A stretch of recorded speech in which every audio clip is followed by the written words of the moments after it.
You're just moments away from a brand new episode of WTF Nations Radio's Pop Culture Warrior, hosted by the dynamic duo CQ and Radar. Pop Culture Warrior is your #1 source for all things entertainment. If it's happening in TV, movies, video games, or comedy, they're all over it. And don't forget to say hi in the comments below. And while you're at it, let the boys know what you think and what you'd like to hear them talk about. Now strap in and get comfortable, because you're in for one hell of a ride. This is Pop Culture Warrior. Shots.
Broadcasting live from the basement of the Pentagon. This is WTF Nation Radio.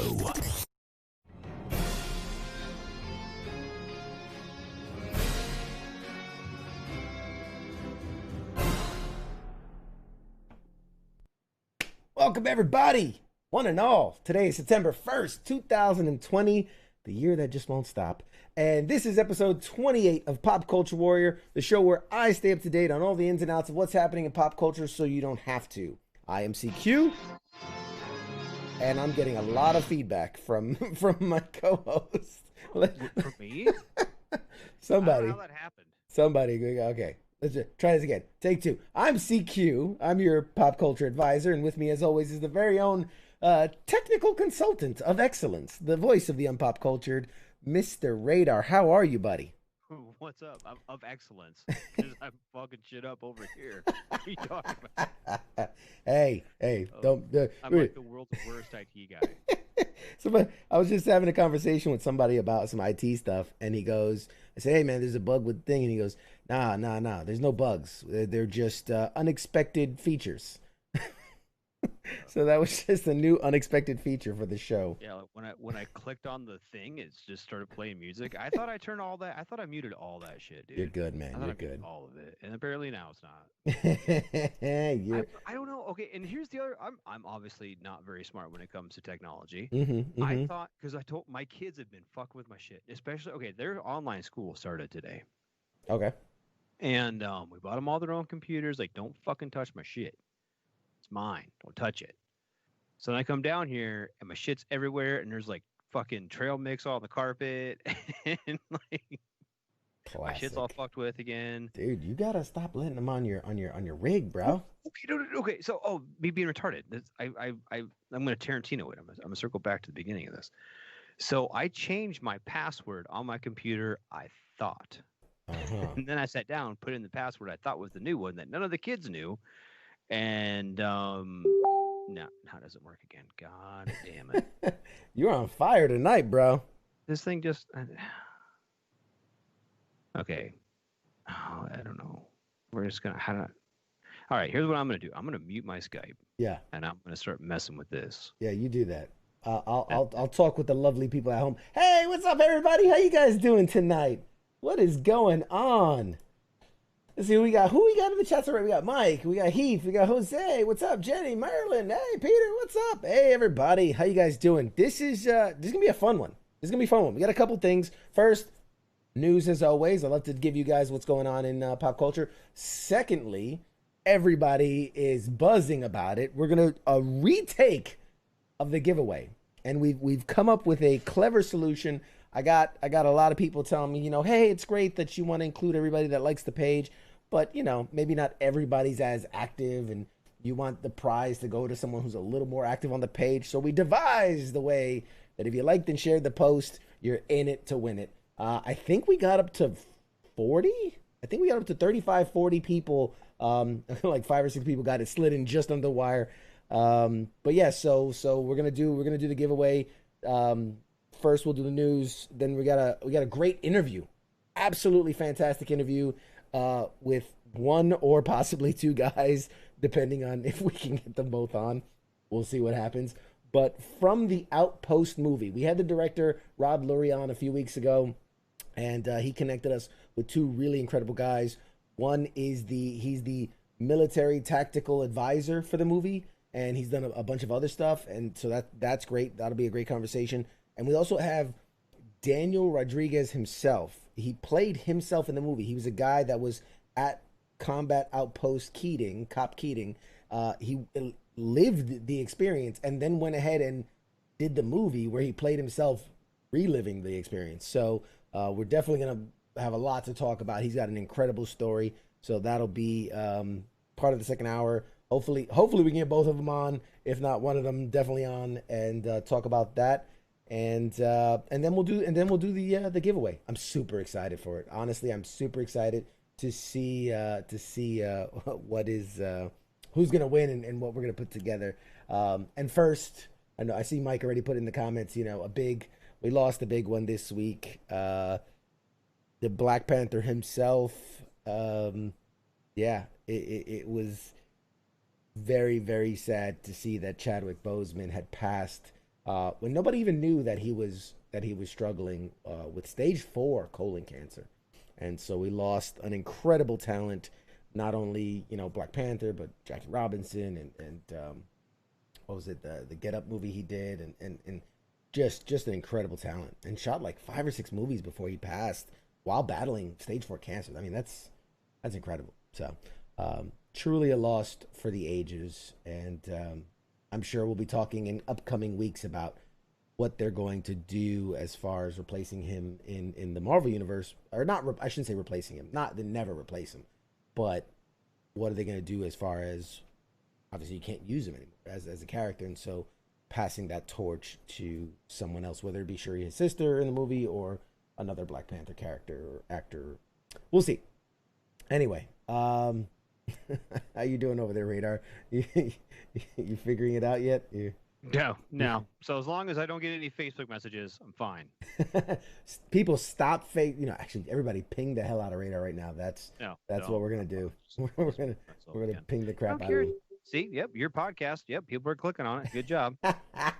Good job.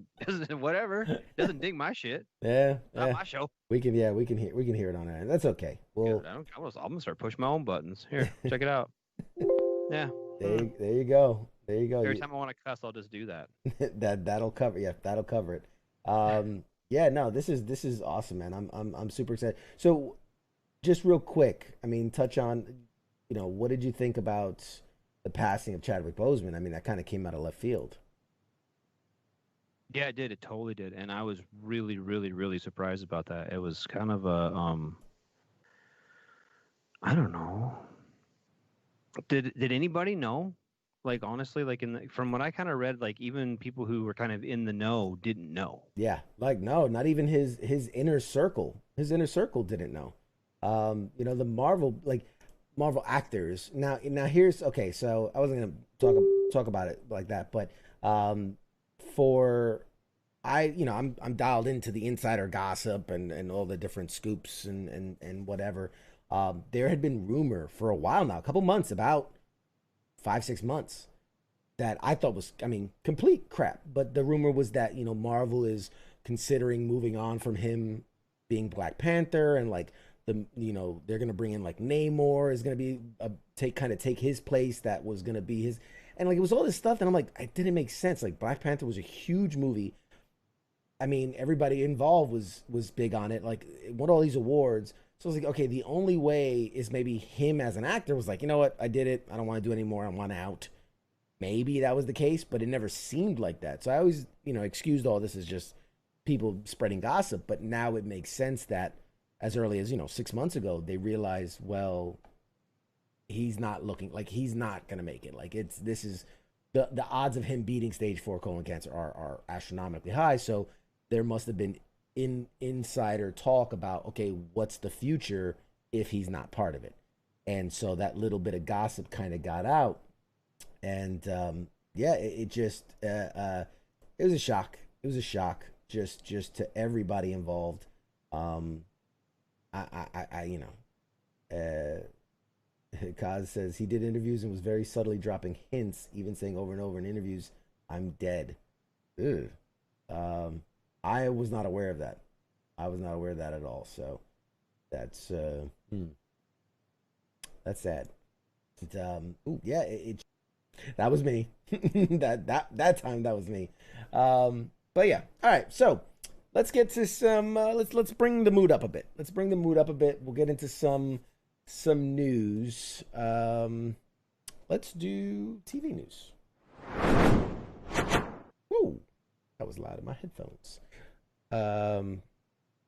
Mr. Radar, and I know you're probably still pushing buttons over there. Do you we've been talking a lot about reboots, spin-offs, sequels, re-sequel, boot spin-offs, all these different things they're doing with beloved shows. I got a couple more for you. So, do you remember the Powerpuff Girls? And I'm going to see if you're... I'm back. I do remember the Powerpuff Girls. You do remember the Powerpuff Girls. Fantastic. Pretty sure. But put up a little graphic. Put up a little My graphic. boy watched it more than I did, though. My son was a huge. Seriously, He well, he's did? like a big anime kid. Oh, that's good. Ooh. Speaking of that, Private Radar. He's Okay. at AIT now. Oh, fantastic. And yeah. And so he's like, oh, I'm gonna try to go to Korea, Dad. Is Korea cool? Can I go to Korea? I'm like, go to Korea if you want. He's like, they say they like people just like dress like an anime like all the time. I'm like, they do, son. Have fun. You're gonna love Korea. It's gonna be It's gonna be a blast. You're gonna be 88 Mike in Korea. It's gonna be great. So Powerpuff Girls. You would think I'm leading that they're gonna relaunch Powerpuff Girls, which they did. They did like so the original series aired 6 seasons, 78 episodes from 98 to 2005. There was a Powerpuff Girls movie. That was in 2002. They did a 10th anniversary special that was in 2008. They did a second sequel created using CGI, which was in 2014. Since then, it's been kind of dormant. I got people messaging me. This is fantastic. Maybe they're trying to message me. Yeah, I think that this one's for me. I think Cosmos. Not on mine anymore. That's fixed. Oh yeah, Kaz sharing the video of Chadwick Boseman. So the live action. Okay, so they're this is why I bring it up. They're talking about a live action follow-up TV series. Now, I'm gonna let that sink in for a second. Powerpuffs, the animated cartoon, they want to do the CW, so home of like the Flash and the Arrowverse and all that, wants to do a live action follow-up series. So this is in the timeline of the cartoon, but now live action, and the whole premise. I wish I was making this up, but this is that these one-time child heroes are now disillusioned 20-somethings who regret spending their youth fighting criminals. All right. So the question lingers of whether they can swallow their resentment long enough to come back together and save the world when it needs them the most. So, yeah. Powerpuff Girls. I'm going to try not to get this volume. Yep, there it is. The Powerpuff Girls live action disillusioned 20-somethings who regret being, I guess, cartoons at one point, fighting criminals. No. Thoughts? Tina says, it sounds like Umbrella Academy. Yes, I kind of. Yeah. I'm sure somebody saw Umbrella Academy and was like, you know what? What if they did that with Powerpuff Girls? I'm just imagining they're all sitting around, all fucking bougie and shit. I found some really I was gonna say graphic, but that paints the wrong picture. I found some really weird like fan art of like grown up Powerpuff Girls, and I was like nothing that I felt like sharing on here. If you want, Google dirty. adult Powerpuff Girls and no, I don't want it. That's the last thing I want to Google. Yeah, no, absolutely not. No. Yeah. Would you Google? No, why don't I do none of that? Why don't I do none of those things? It sounds horrible. Hey, Steven, what's up, man? He says, I can see it. I can see that on that Quibi. The Quibi, you know, that like short form TV thing. Quibi is a thing. He says, I can see that on Quibi, but not on CW. Kaz says, now the Powerpuff Girls are professionals in conflict resolution and hand out free hugs. Ooh, that's a good one, David. Nice. Is your name David Weiner? No. David Weiner is not my name. But I know the guy sounds like Charlie's Angels wannabe. But why don't they should have them like fucking that could have them like I don't know the next generation into being Charlie's Angels. Yeah, next generation Charlie's Angels. Yes, that's actually not a bad fucking idea. I've been mulling it over as since I read the story, and like at first I was like, this is just stupid. It's stupid, but you know what? They're trying something, and how much better can we ask? Instead of just redoing the same thing over and over, they're trying something. They're taking, I don't know, man. I don't know. Imagine, like, didn't they do a Rugrats spinoff? I was gonna say imagine Rugrats older, but wasn't there like a Rugrats in school or something like that, or high school, or I don't know. I remember they made like a Are follow-up you on series. painkillers again? Like, No. no, no, no, no. No, I haven't heard anything about. Oh, not to Google it. I'm not Googling adult powder puff girl. No, that sounds horrible. But okay. Yeah, as Leon says, it kind of makes me think of that David Spade movie, Dickie Roberts. All right, I'll give you that. All right, I'll give you that. Rats. All right, next one. Oh wait, no. Okay. No, Rugrats all grown up. Rugrats all grown up. Yeah, that was a thing. Tell me, that was a thing. Yeah, but wait, I thought Rugrats and the Angelica was just imagining her dead brother or something, dead friend. Don't don't go down the conspiracy rabbit hole as far as what the cartoon meant and Tommy was really dead the whole time and yeah, he was dead the whole time. You know what? Yeah. He was a preemie that died in the NICU. Like there's some dark shit, man. People speculate about that. Heath says reboot Hong Kong Phooey. I remember Hong Kong Phooey. Hong Kong Phooey. Yeah, man. That was there was like 5 seasons of that. Yeah. Did you know that? Yeah. Yeah. It was a big hit. Rugrats was huge, man. Well, I remember Rugrats being a huge. Okay, 2003. I mean, I was already like a war hero by then. So I didn't do much.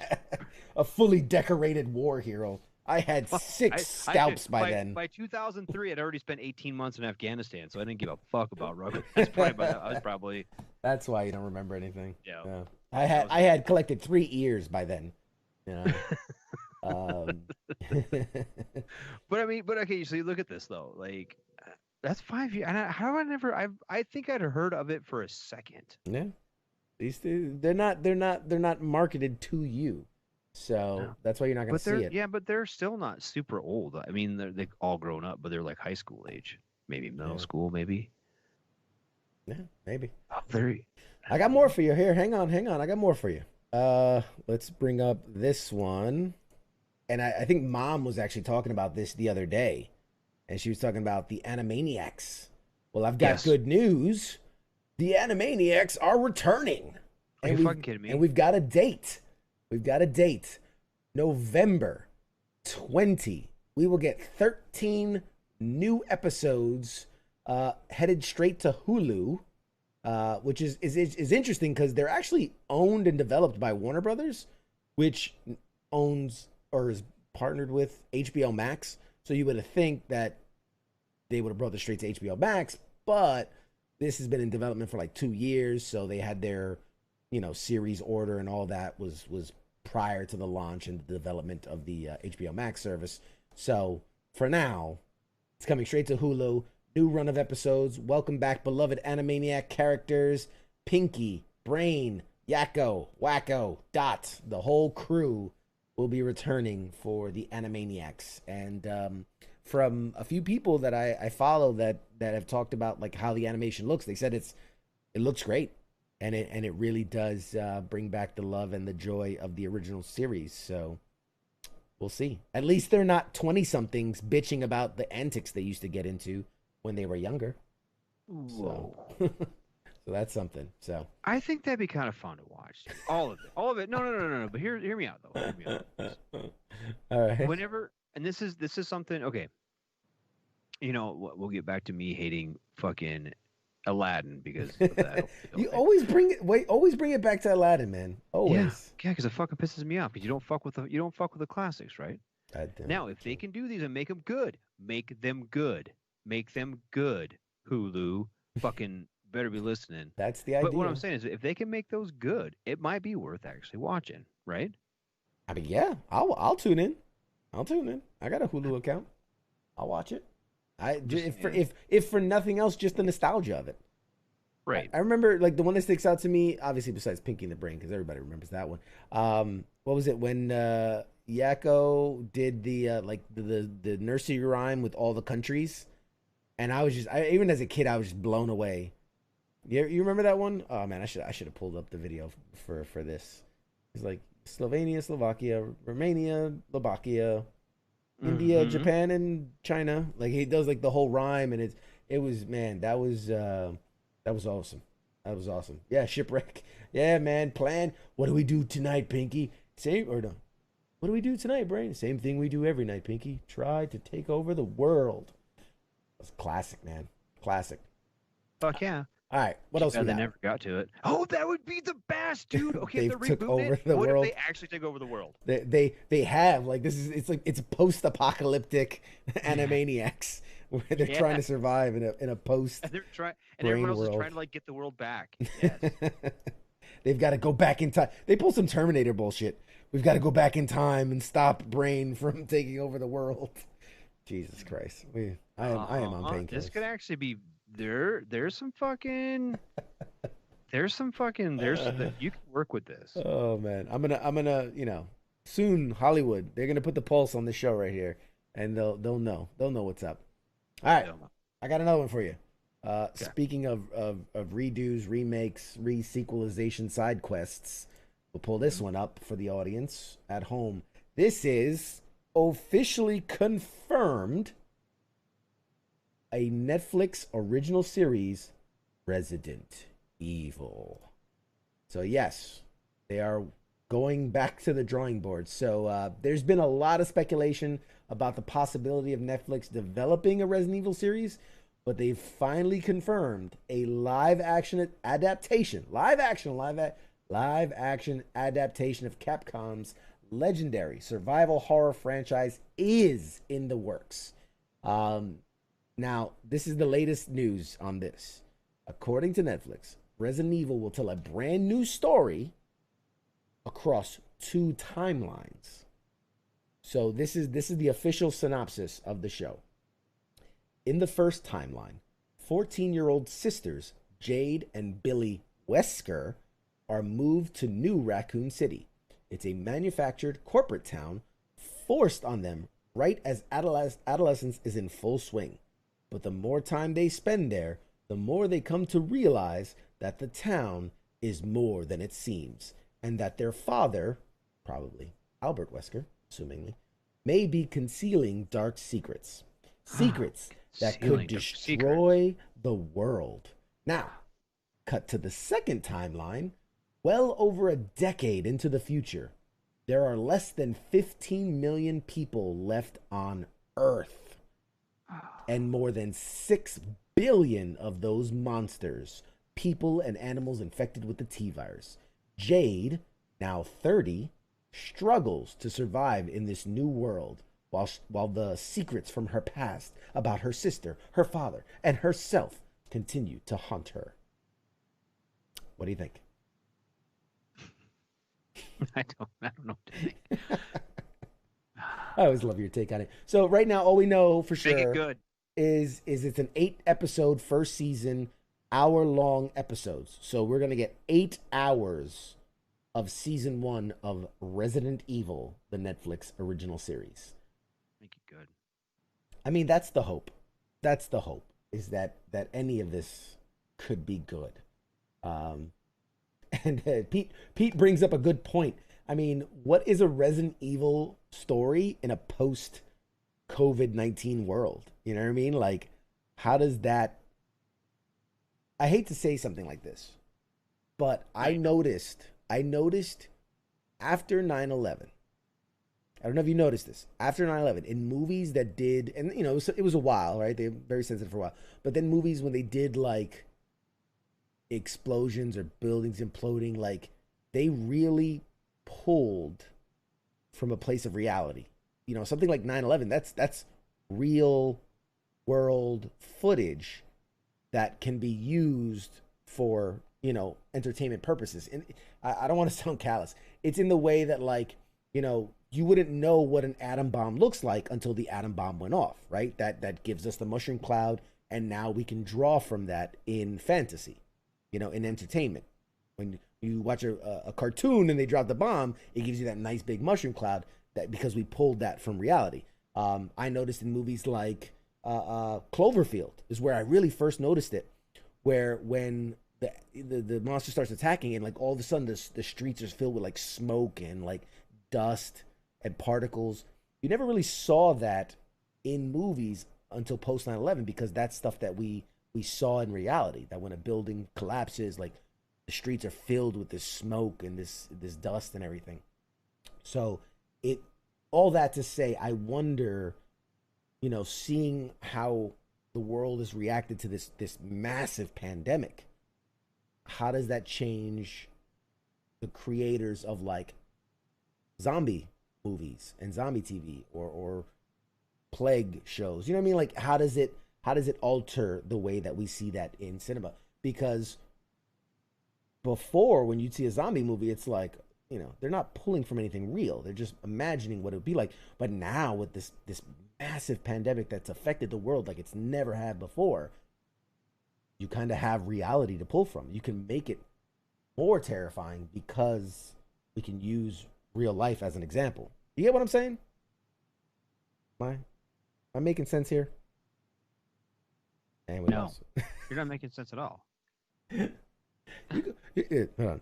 You can go yourself, all right? I'm making sense, god damn it.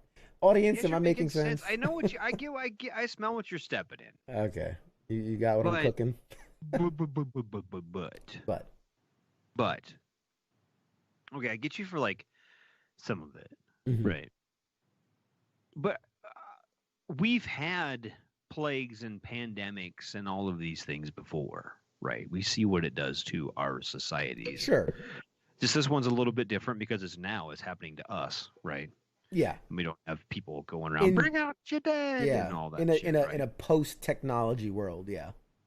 I think a post-technology world. I mean, there's been shows on that, and what was that? What was that prepper show? What was that called? Remember that prepper show? Oh yeah. Yeah. I remember that one. I'm preparing me and my family for a solar flare. Nuclear winter and all that. Yeah. Okay, but back to the story. Doomsday Preppers. That's what it's called. Doomsday Preppers. God, that was a good show. Thanks, I should be on. Anyway, but so you got those Doomsday Preppers who are kind of already in on it. But as far as cinema goes, they've kind of hit on that, and we'll go back to the zombies. We'll hit the zombie one you talked about. Yeah. I like zombie shows. Right? I like them. I like them a lot. But so you've got like the slow Walking Dead zombies, mm-hmm. or you've got like the fast 28 days World later War Z zombies. Like, oh yeah, World War Z. Yeah. We haven't seen real zombies. What are real zombies going to be? That's what I want to know.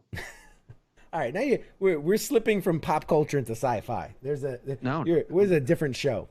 Tune in on I don't know, Saturdays for sci-fi sci-fi guy. That's a new show here on WTF Nation Radio. Sci-fi guy on Saturdays. Oh yeah, maybe that'll be my show. I'll be the sci-fi guy. I'm already a superhero, dude. Those Roofer dudes already gave me a superhero nickname. That's cool right. Arrow. That's right. I'm Cool Arrow. Cool Arrow. Cool Arrow. I'm just look at all your comments, man. Love it. But okay, all right. We're getting back to we digress. Yeah. But okay, digress. Yeah. But we're looking at all of these things, right? We're looking at, is Resident Evil going to be any good? Would you honestly think it's going to be any good? I'm gonna back David in the chat. He says Netflix does a great job at video game to cinema. They might be good. I'm gonna back him on that. I think Netflix has a good track record with adaptations. I'm gonna go on a limb on that one. Everything from Umbrella Academy. Now I'm drawing a blank on everything, but there's a list of them, of adaptations that they've done a really as good a job as we can hope. And let's not forget, they brought us Tiger King. They did. You can't hate on them. They brought us Tiger King. I'm not trying to hate on them. Think about how many people were like, "Are you sure this is going to be a good idea?" And Netflix is like, "I know what I'm doing. What I'm doing. Yeah. I got this. Trust me, dog. I got you, fam." So we have to trust them when it comes to Resident Evil. You gotta in for a dollar, in for a pound. You know what I'm saying? In for a penny, in for a pound. Yeah, and here's the deal. I don't distrust Netflix when it comes to this. I'm not trying to say I distrust them at all. Yeah. The Witcher. Yeah, Mike, that's another good one. The Witcher. That's a video game that they did. Yeah. Yeah. Absolutely. Absolutely. I think there's a lot of potential here. And I'm not saying there's not. But there's also a chance they could really fuck it up. But I think if anybody could do it right, anybody that's been redoing this sort of genre the last couple of years, Netflix has a better chance of it. Yeah.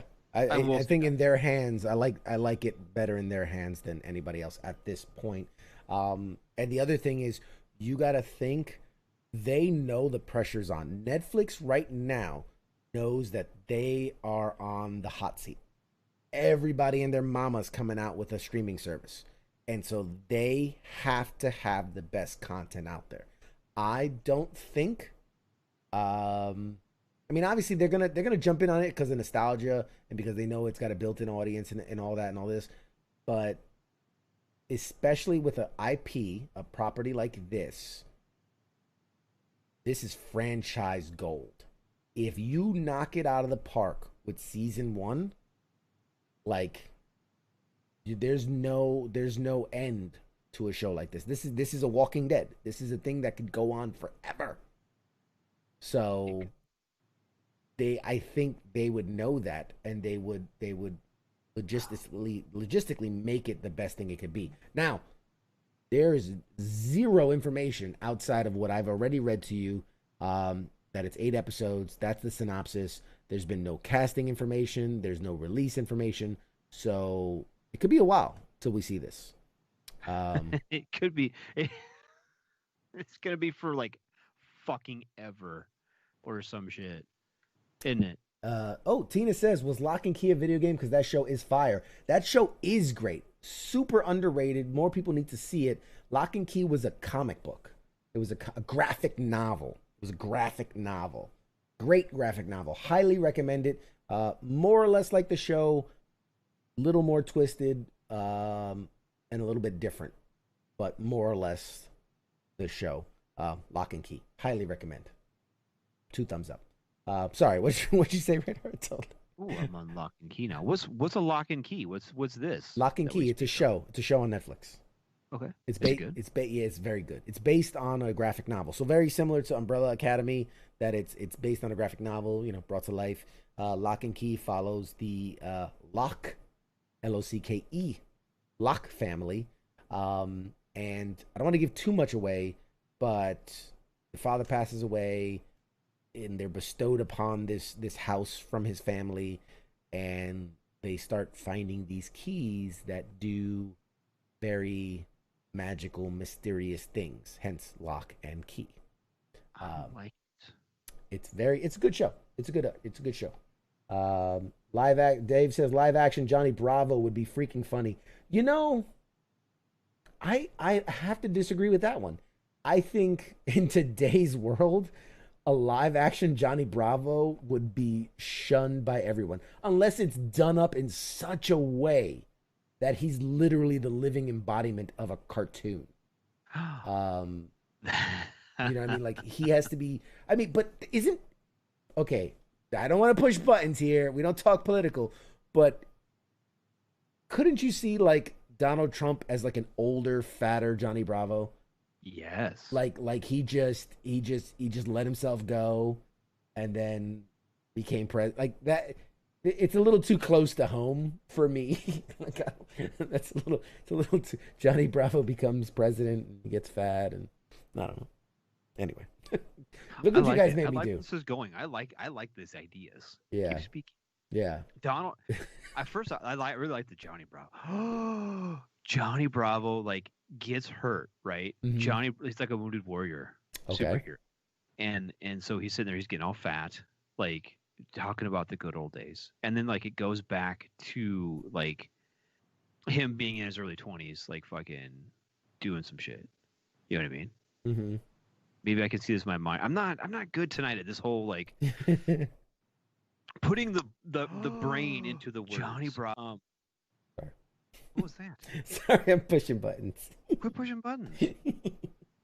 Can't help I it. mess up like twice, and I have you can just chastise me for like an hour. I know. I'm Just keep doing I'm it. bad. I'm sorry. All That's right. fine. No, but could you see that happen? Was that I'm on a roll with this. I'm gonna Sure. start writing. I need to start writing scripts. Yep, dude, you got to start writing notes. Well, this is all saved. This is all the backlog, our catalog of episodes is podcast. saved. So you got to go back and listen and start selling. You got to start selling this stuff, man. Start No, selling. we don't have. This is okay. I'm gonna throw a little conspiracy theory out Okay. because you know how like we talk about things. Uh huh. And then, Sure. like 3 weeks, a month later, like we actually like we throw a stupid idea like the Johnny Bravo as Trump or whatever, right? And in 3 fucking weeks, was it mom was like talking about shit? Like we talk about things. I do. It is strange how often but again, because I'm reading the trades and I'm reading the gossip and things like that and bringing it. But I'm not. Yeah, I'm you're not. I read like the show notes not. sometimes, and so like. Think about it, dude. What if someone is listening and they're like making a shit ton of money off us? It's possible. I'm gonna start throwing some doo-doo ideas out there and see if they come to fruition. Live action Space Ghost. I think part of the appeal of Space Ghost is that it's animated and it's silly and it's over the top. I don't think I would like a live action adaptation. But I saw another one. Live action Samurai Jack. Now that I could get on board with. I can absolutely a live action Samurai Jack. I think not only like do I think it'd be good, I think that would be phenomenal. He says, or Johnny Quest. Didn't they do? I think they tried to do a live action Johnny Quest. I think it lasted like 3 episodes. Again, this was back before they actually tried to make things good. I think they did a money grab on that, and it didn't work out. So. All right. Well, we talked about cartoons and live action stuff long enough. I got a topic for you. Let's go to movies. Is it a hot topic? Hot topic. Speaking of hot, that's just wrong. That's just wrong. I'm reading ahead of my own. Anyway, Olivia Wilde. I think everybody more or less knows who Olivia Wilde is. Phenomenal actress and director, as we've seen, because she just directed 2019's Booksmart, excellent movie. Mm-hmm. There was a rumor going around that she had been meeting with Marvel on different possible projects, and I was like, I'm not going to report that. It was a couple weeks ago. I'm not going to report that because it means nothing. Marvel makes a lot of meetings with a lot of people for a lot of reasons. So a lot of it doesn't come to fruition. Well.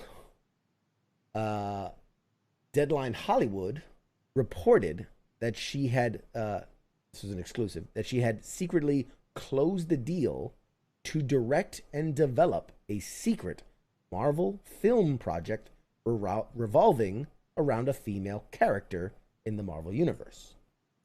So speculation goes wild and again, doesn't mean nothing. But Olivia Wilde herself retweeted this with an image. I'm gonna share it with an image attached. No comment, just a solitaire image, a spider. So I like what that means. So how I'm absorbing this, how I'm taking this, is that Olivia Wilde could be developing / directing, maybe even acting in a Spider Woman series or spinoff. That's possible. There's obviously no shortage of women in the Spider universe. Madam Web, Gwen was it not Gwen Stacy, Gwen Spider Girl? No, Gwen Stacy's Spider Girl was Gwennifer? I don't know. Something Gwen Stacy. What are you talking about, Gwennifer? Gwennifer? I don't know. Is that a thing? Is that a thing? Gwennifer? Yeah. Leon just shared Olivia Wilde confirms secret Marvel movie in the work. Yeah, that's what I'm getting at. She's confirmed it by tweeting it. Could be a number of things. I do believe the most likely being Spider-Woman. I think it's too soon for like the Gwen Stacy Spider Spider-Woman character. I'm thinking the Jessica Drew Spider-Woman character. But needless to say, as the story develops, as we get more, we will definitely be tuned in here.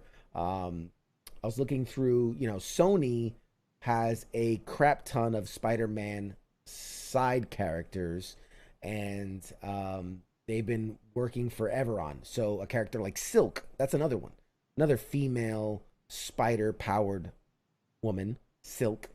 Madam Web. There's been talks of the Black Cat Silver Sable project forever. So there's a lot of possibilities with this one. Needless to say, I am very excited because I love Spider-Man, and there's never enough Spider-Man-ish movies around. So what do you think? You in for an Olivia Wilde directed, written, maybe acted Spider-Woman movie?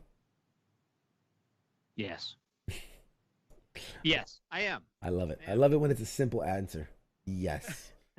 Yes, I am. Make it good. So Mike Larson asks, do they have the rights to that, or does Fox still? All right, so the way it works is anything in and of the Spider-Man universe is still owned by Sony. Pretty much everything else is now back with Marvel, because since Marvel bought Fox, they were like the last holdout. They had the X-Men franchise. They had the Fantastic Four franchise. Marvel owns everything now. Disney/Marvel owns all their properties except Spider-Man and his universe. So his rogues galleries, his side characters, anything that came out of kind of a Spider-Man book is owned by Sony. So something like Spider-Woman, Sony can do it. The whole deal with Sony's been able to work with Marvel collectively to let Spider-Man play in the Marvel universe, which again, and I've said this before, is such an amazing thing. Never in our lifetime have we seen one movie studio own a product or a character and let another movie studio play with that character and put it in this movie. Like it's unheard of. So that's super cool. And yeah, we'll see. We'll there's a whole lot to dive into, like the agreement they just reached where they'll do one more Spider-Man movie together, Sony and Marvel. They'll do one more Avenger-style team-up together, Sony and Marvel.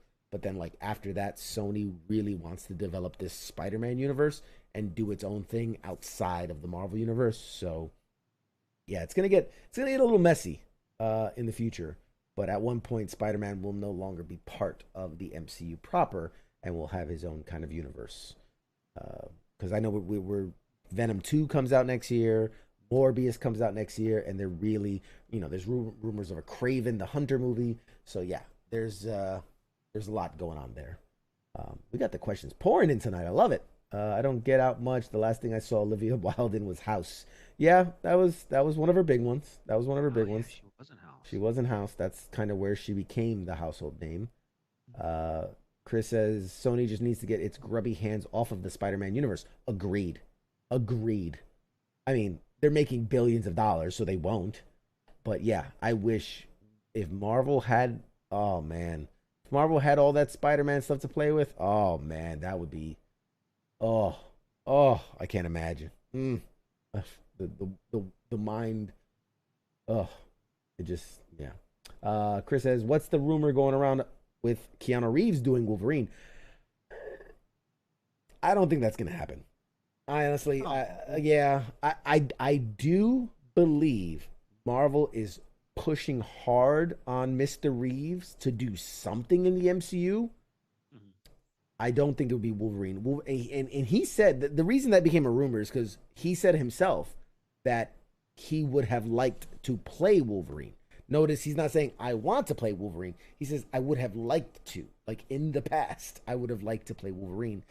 I don't think that's where his head is at now. I could easily see him as a Ghost Rider. I'm trying to think, or Moon Knight.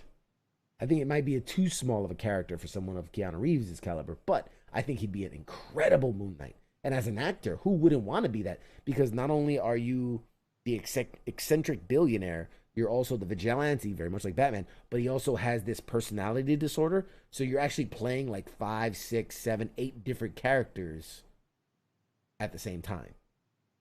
And I think as an actor, I think that would be phenomenal. Keanu Reeves' Gambit, could work. Yeah. I don't know how his Cajun accent is, but that could work. I could see a very old, grizzled Gambit, but yeah, I could see it. Mike says, "What if she's directing the next Black Widow movie?" That's a possibility. They could. I mean, I think just what's her name, Scarlett Johansson. I think she's done. I think she pretty much said after this Black Widow movie, she's officially done. So now, if I think they're gonna spin out of this movie a new Black Widow, not Scarlett Johansson, like a new Black Widow, there is a very good chance that Olivia Wilde could be the next director of that Black Widow movie. So yeah, that's very much. Ooh, Josh coming in with Morph. Hello, like the deep cuts tonight, Josh. Right on, man. Morph is one of the lesser known characters of the X-Men universe. He could shapeshift. I think that would be phenomenal for Keanu because you get Keanu Reeves as Morph, and then you don't really need him for most of the movie because he'll just be changing, quote unquote, shapeshifting into other people. So you get Keanu Reeves for the character and then only need him for like 25% of the scenes. I think that's genius. That's genius. That would be actually. And I think he could pull off a good Morph. Yeah. I'm with it. I'm with it. Good one, Josh. Thumbs up, sir. Thumbs up. That's a good pull. All right, we've talked enough about Olivia Wilde. Running short on time here. What else I got for you guys? Oh, speaking of Keanu Reeves, what a great time to bring it up. It's been confirmed that not only do we get John Wick 4, John Wick 5 has been confirmed. So we are getting, at minimum, 2 more John Wick movies. And not only are we getting 2 more, they're going to shoot them back to back. So very much like they did with Avengers and Endgame, where you can release a year apart because they're being shot back to back. Lionsgate confirmed that the 5th John Wick film is officially in the works. They basically, so the John Wick is current. So John Wick 4 is currently scheduled for May 27th, 2022. So you got to figure 2023 is probably when John Wick 5 would come out. So Reeves is currently, they're back filming Matrix 4. They have restarted production.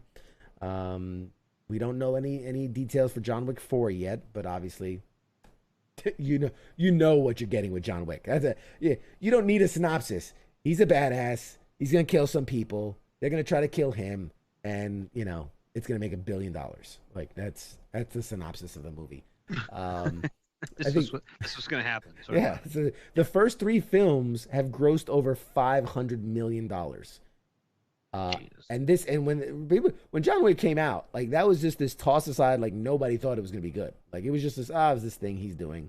And now it's spinning off its own TV series. Remember that one, The Continental, and then it's spinning off a side movie franchise called The Ballerina about like the female assassins.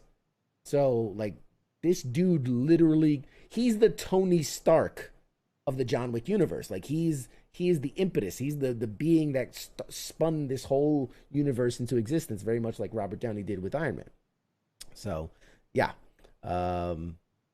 that's happening. I'm very excited for that. And I got one last movie news for you, and I hope you enjoy it. And I'm gonna tease it by saying, Ice Ice Baby. So it has been reported that Dave Franco, brother of James Franco, is going to play Vanilla Ice in a new biopic on the life and times of Vanilla Ice. So it's let's see here. The news says the biopic titled To the Extreme, named for Ice's 1990 album, Franco has confirmed his involvement in the project, revealing that they're nearing a start of pre-production, but that things are mostly on hold, obviously due to coronavirus. Franco revealed that with the film, he wants to make something in line with what they did with The Disaster Artist, which, if you haven't seen The Disaster Artist, you need to see that movie. It is amazing. I mean, the movie's okay, but just the story it's based on, the true, like they're just telling you what happened. Have you heard of that? The Disaster Artist? Oh yeah. Yeah. Tommy Wiseau and the whole, like, this guy made a movie and it was like the worst thing you've ever seen. Disaster Artist, great movie. Anyway, he's trying to bring that level of realism to the project, where they're bringing true the story. It's a funny but dramatized version of, you know, the real story. So Franco also revealed that he's been in contact with ICE, real name Rob Van Winkle. God, that name couldn't be any whiter.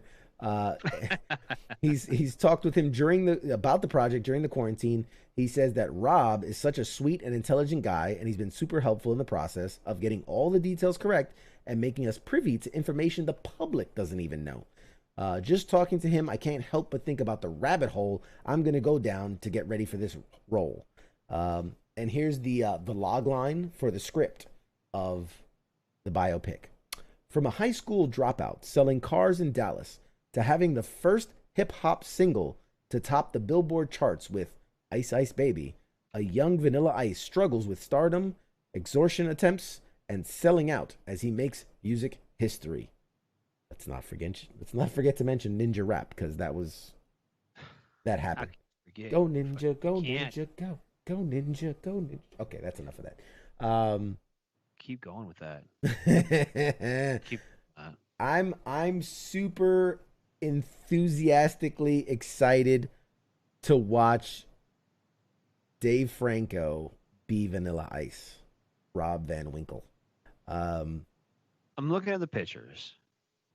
Does he have the chin to pull it off? I mean, there's always prosthetics. I mean, they can always, and I'm sure it's kind of, you know, one's angled down, the other's angled up, so I think that plays with the. Yeah, but that was part of Vanilla Ice, was that jawline and that just very chiseled. Yeah. Fucking. The hair was chiseled. My God. Yeah. Aquanet. He looks like a Ken doll head. Like, it's not real. Like, it's just the head just popped right off. You can just smell the Aquanet and the fucking Axe body spray. Yes. Standing there in a tracksuit. Yes.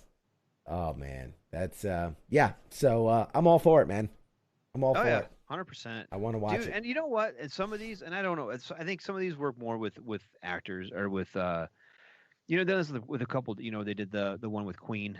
Yeah. And they did the one with fucking Elton John. Elton John, yeah. Like, if they work with the people and the people around them, sometimes I think these give a good kind of background into what was going on. I mean, because you know, obviously, you know, these famous musicians, we see them on stage, we see their work, whatever, but we don't see the lives behind them until it gets.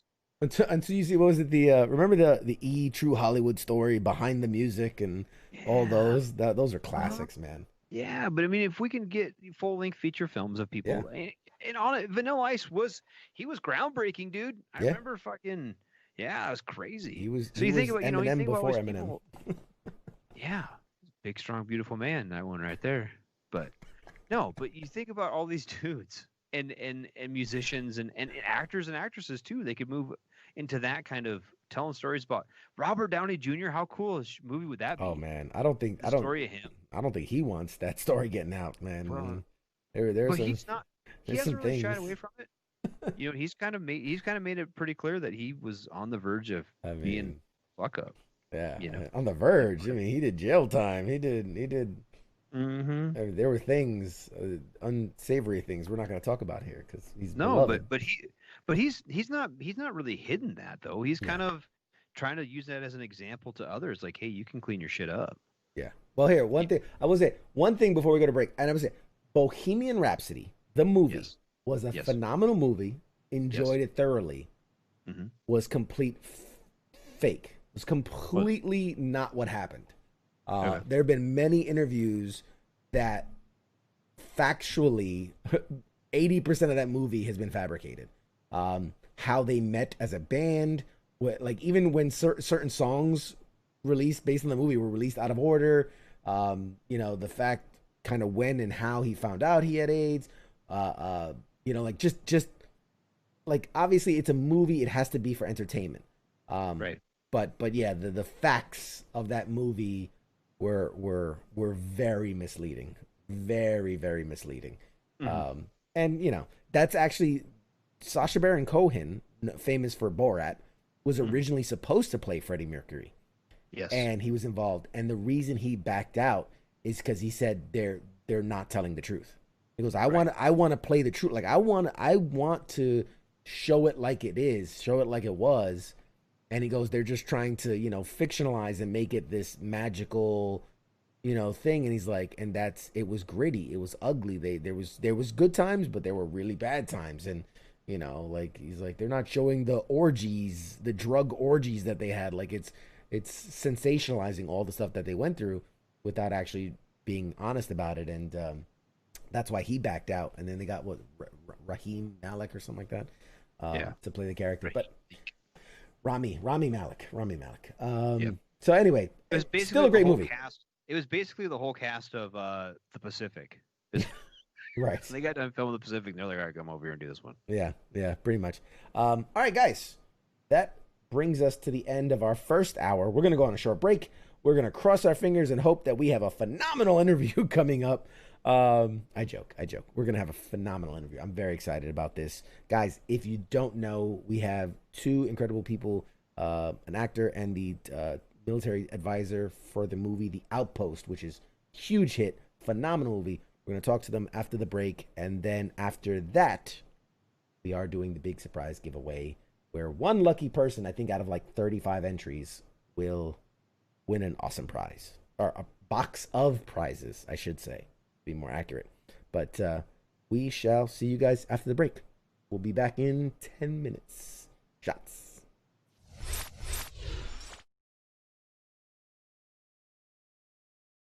You're listening to the sounds of WTF Nation Radio.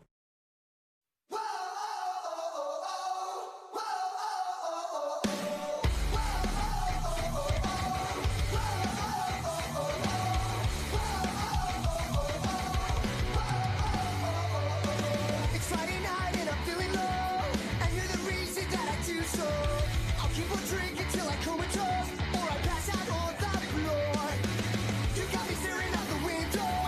8 hours later, you're a no-show.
looking up and fading out. Cirrus shapes I found blow me away. Van Allen right around, pushing through. Skin is brown. Nature has us trapped in fear, so I get lost in sound. I wonder if you'll ever know why I am the way I am. I've been thinking a lot about time and space surrounding. Is there anyone who is thinking like me? I've been thinking a lot about life and it's never ending. Is there anyone who is thinking like me? Constellation theme, mapping stars they're meant to be. Geminis are free of suicidal kings. This misty maze of me, so obvious yet never seen. Feelings though the fog will lift to find me lost at sea. I've been thinking a lot about time and space surrounding. Is there anyone who is thinking like me? I've been thinking a lot about life and it's never ending. Is there anyone who is thinking like me? Myself and I am so lost, it's beautiful, far away from life, but I want to try and feeling to be mine. Oh, I just don't get it. When will your heart beat with my mind? I've been thinking a lot. I've been thinking a lot about time and space surrounding. Is there anyone who is thinking like me? I've been thinking a lot about life and it's never ending. Is there anyone who is thinking like me?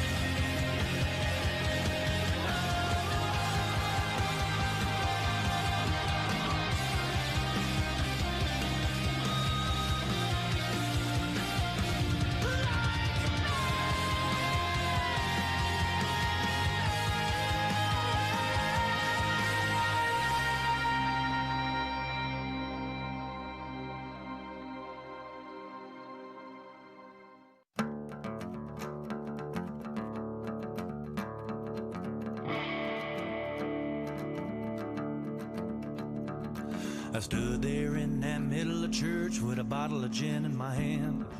I'm looking up at the rooftop like I'm trying to find my long lost friend.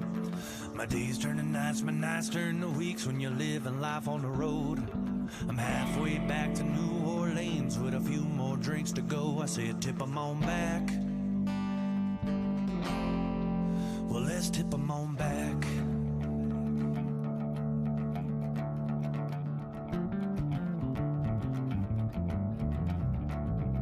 I finally made it back to Bourbon Street, picking some of them old night bars, hoping I could find myself playing music on my guitar. For the kid around, they all shouted out as the drinks began to flow.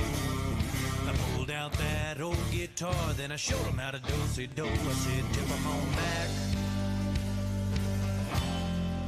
Well, let's tip 'em on back.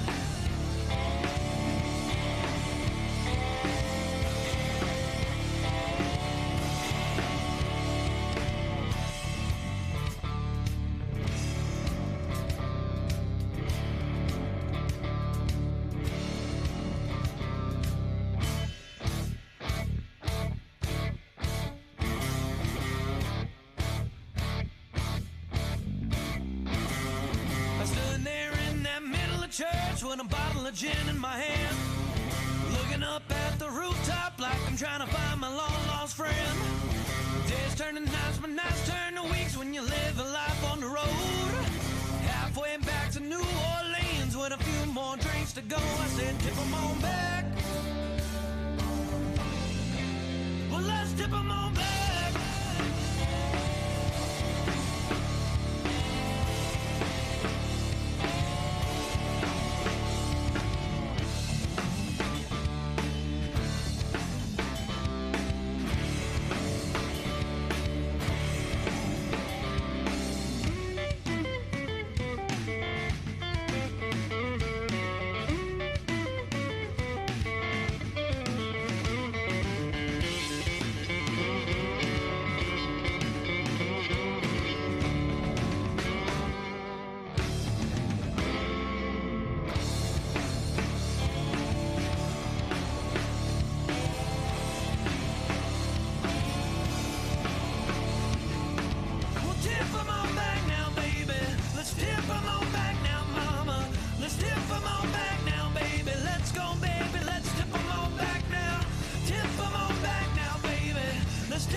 Call the show now at 415-889-8367. The voice of U.S. Army WTF Moments. This is WTF Nation Radio.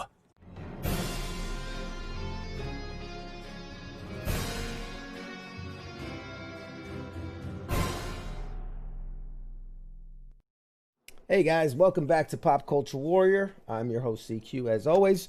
We have a really cool special guest. I'm very excited to bring him on.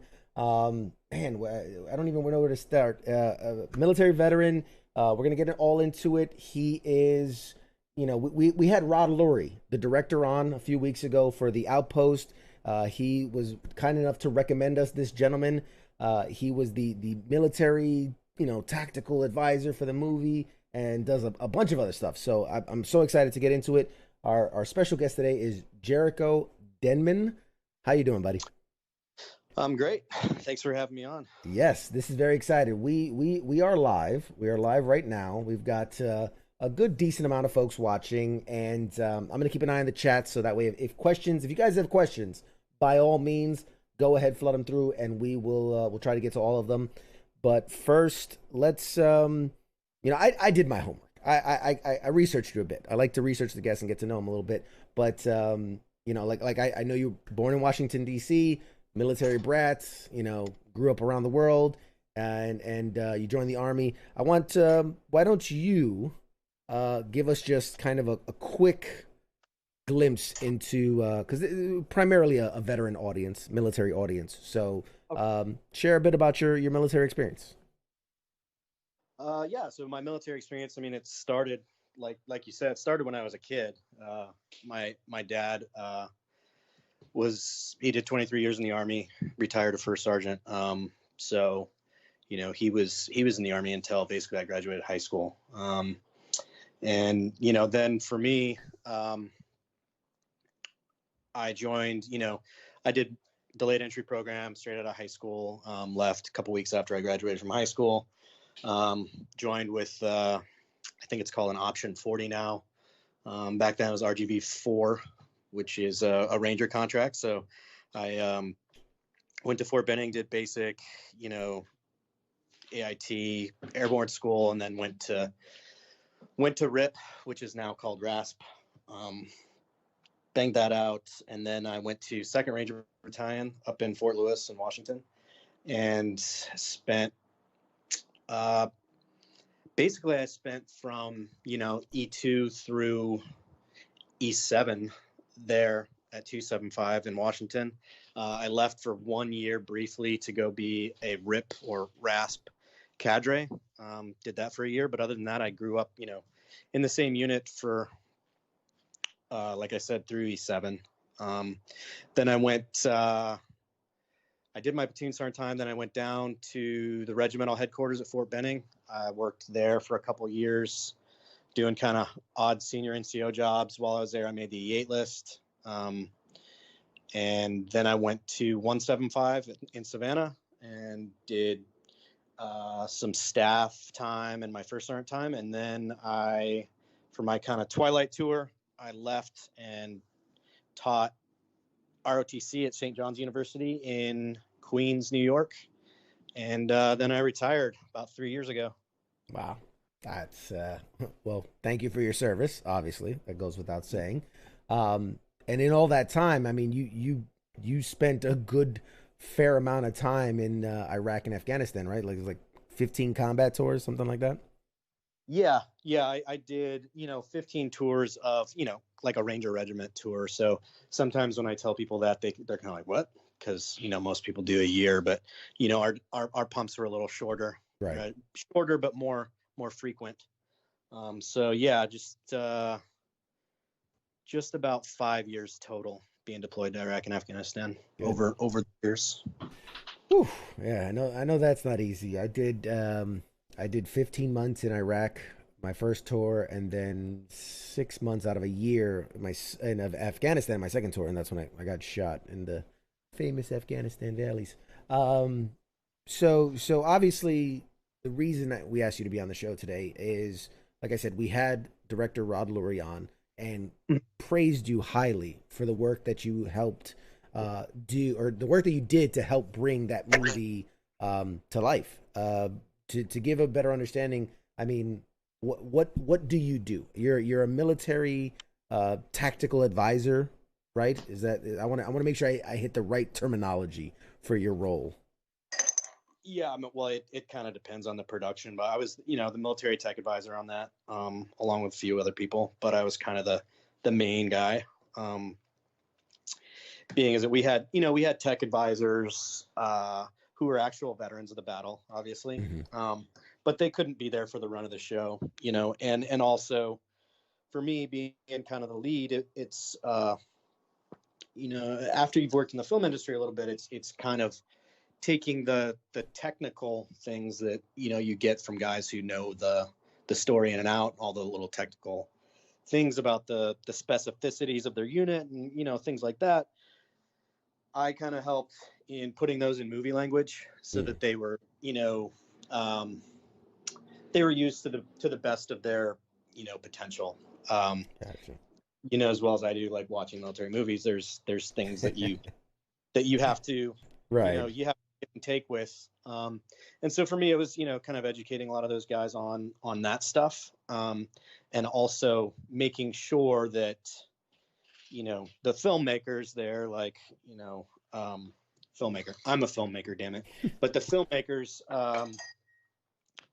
understood what things were very important, and the things that would in their eyes, because you don't know what you don't know. Sometimes something can be a small deal when it's actually a big deal. And if you can kind of spin that and articulate it to the director and to the producers as saying, hey, this has a direct impact on the authenticity of this movie. It's not just a small, right, technical thing. The guy having, a guy having the wrong optic on his M4 is it realistic? No. Is it authentic? Yeah, he has an optic. Okay. Like anybody can, you can watch a movie and pause it 50 times and look for things. And guess what? You're going to find a bunch. Sure. Right. But it's like if the director goes, well, that metal looks better sideways, cinematically. And you're like, no, no. Yeah. There's things, and Rod gives me kudos, as he should, because I saved his movie. I'm just kidding. But like, no, when he gives me praise, you also have to remember, like, those guys, the difference between a good tech advisor and a bad one. I think a big part of it is how collaborative the director is, right? You can know everything in the world and how to pitch it, but if that director is not open to that stuff, then it doesn't really matter, So Right. I've learned in being in the industry that when I watch a movie and there's a bunch of stuff wrong with it, I don't automatically go, who is the tech advisor on this? Because I know sometimes they just can't get, at the end of the day, it's not your movie. You're not the shot caller there, right? You can only, that's why the last word is advisor, because all you do is advise. But working with Rod, we had a good enough relationship to where I could be with those things. I'm like, hey, this is important, and giving him, like say it is a metal and he says, well, it looks better this way. I'm like, well, where's the camera? Where's your shot going to be? Right. Like, why does it look better sideways? How can we fix this to make you like the shot and have it be real? Right. And, working with Rod taught me a lot about, the eye of the director and what the director is looking for and the shots.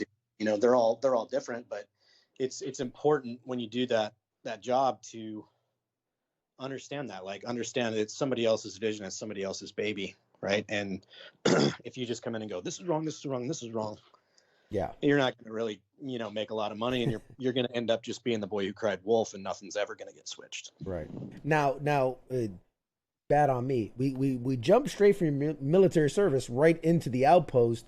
How did you get into this line of work? Right, you don't leave the military service and they're like, hey, here's this job on this movie set. How do you make that transition? How do you find your way there? That's basically what happened. No, it's funny, people ask me how I get into this, and I remember pretty early in my military career, I saw something about, I think it made my favorite movie of all time, Platoon. I saw something about the making of Platoon, and they had Dale Dye on there. Dale Dye is kind of he's the OG of military tech advising, so to speak. And I saw that, and I was like, damn, I want to do that. And, I asked around about it a little bit. This was kind of not pre-internet, but pre-people looking everything up in the world on the internet. Right. But I asked around. I knew a couple people that were kind of in the industry, and they're like, yeah, man, that's really hard to get into. You got to know somebody, yada, yada. And I kind of put it in the back of my head and was like, okay, well, guess I'm not doing that. And then, retired. So however many years passed, I didn't give it any thought. I always loved movies, though. And I actually had no clue what I was going to do when I retired. I was going to, I was working there at St. John's at the college. I'd already started going to school there while I worked there. So I was just going to be like, hey, I'll just finish out my degree, maybe get a master's in something somewhere, and just use this GI Bill and then figure it out. Right. But yeah, while I was there, a friend of a friend, basically got hired to do the tech advising on The Long Road Home. It was a limited series done about Solder City and the first Cav that aired on Nat Geo. Right. So that was going into production. A friend of a friend was hired, and he knew stuff, but he wasn't really a subject matter expert on Solder City or the way things went down in that time period. It was set around 2004, and this guy was a little newer. So basically he put an APB out hey, who is available to help out with this? So I basically got to go down and help with, what's called pre-production. Right.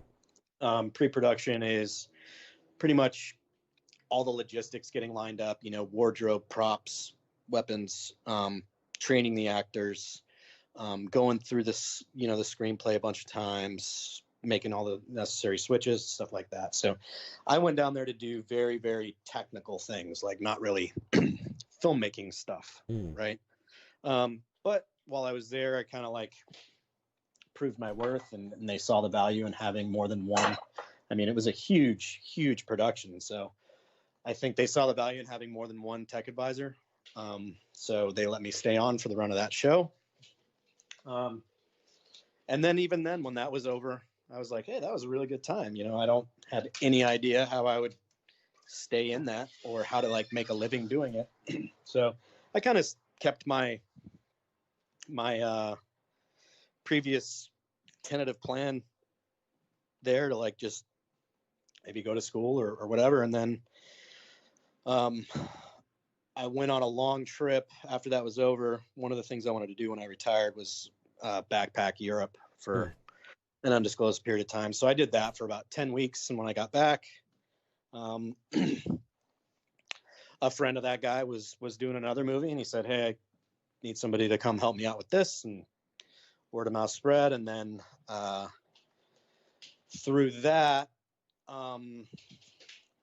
they passed my name to the Outpost. And before the Outpost started, I did a couple other things. And then after the Outpost was over, I've done another thing. So yeah, it's basically just, I happened into it, and then the word of mouth spread that, people like to work with me. Yeah.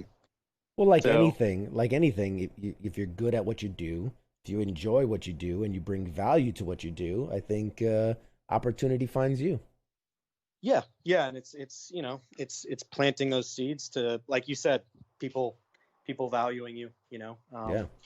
and always being just looking to do better. And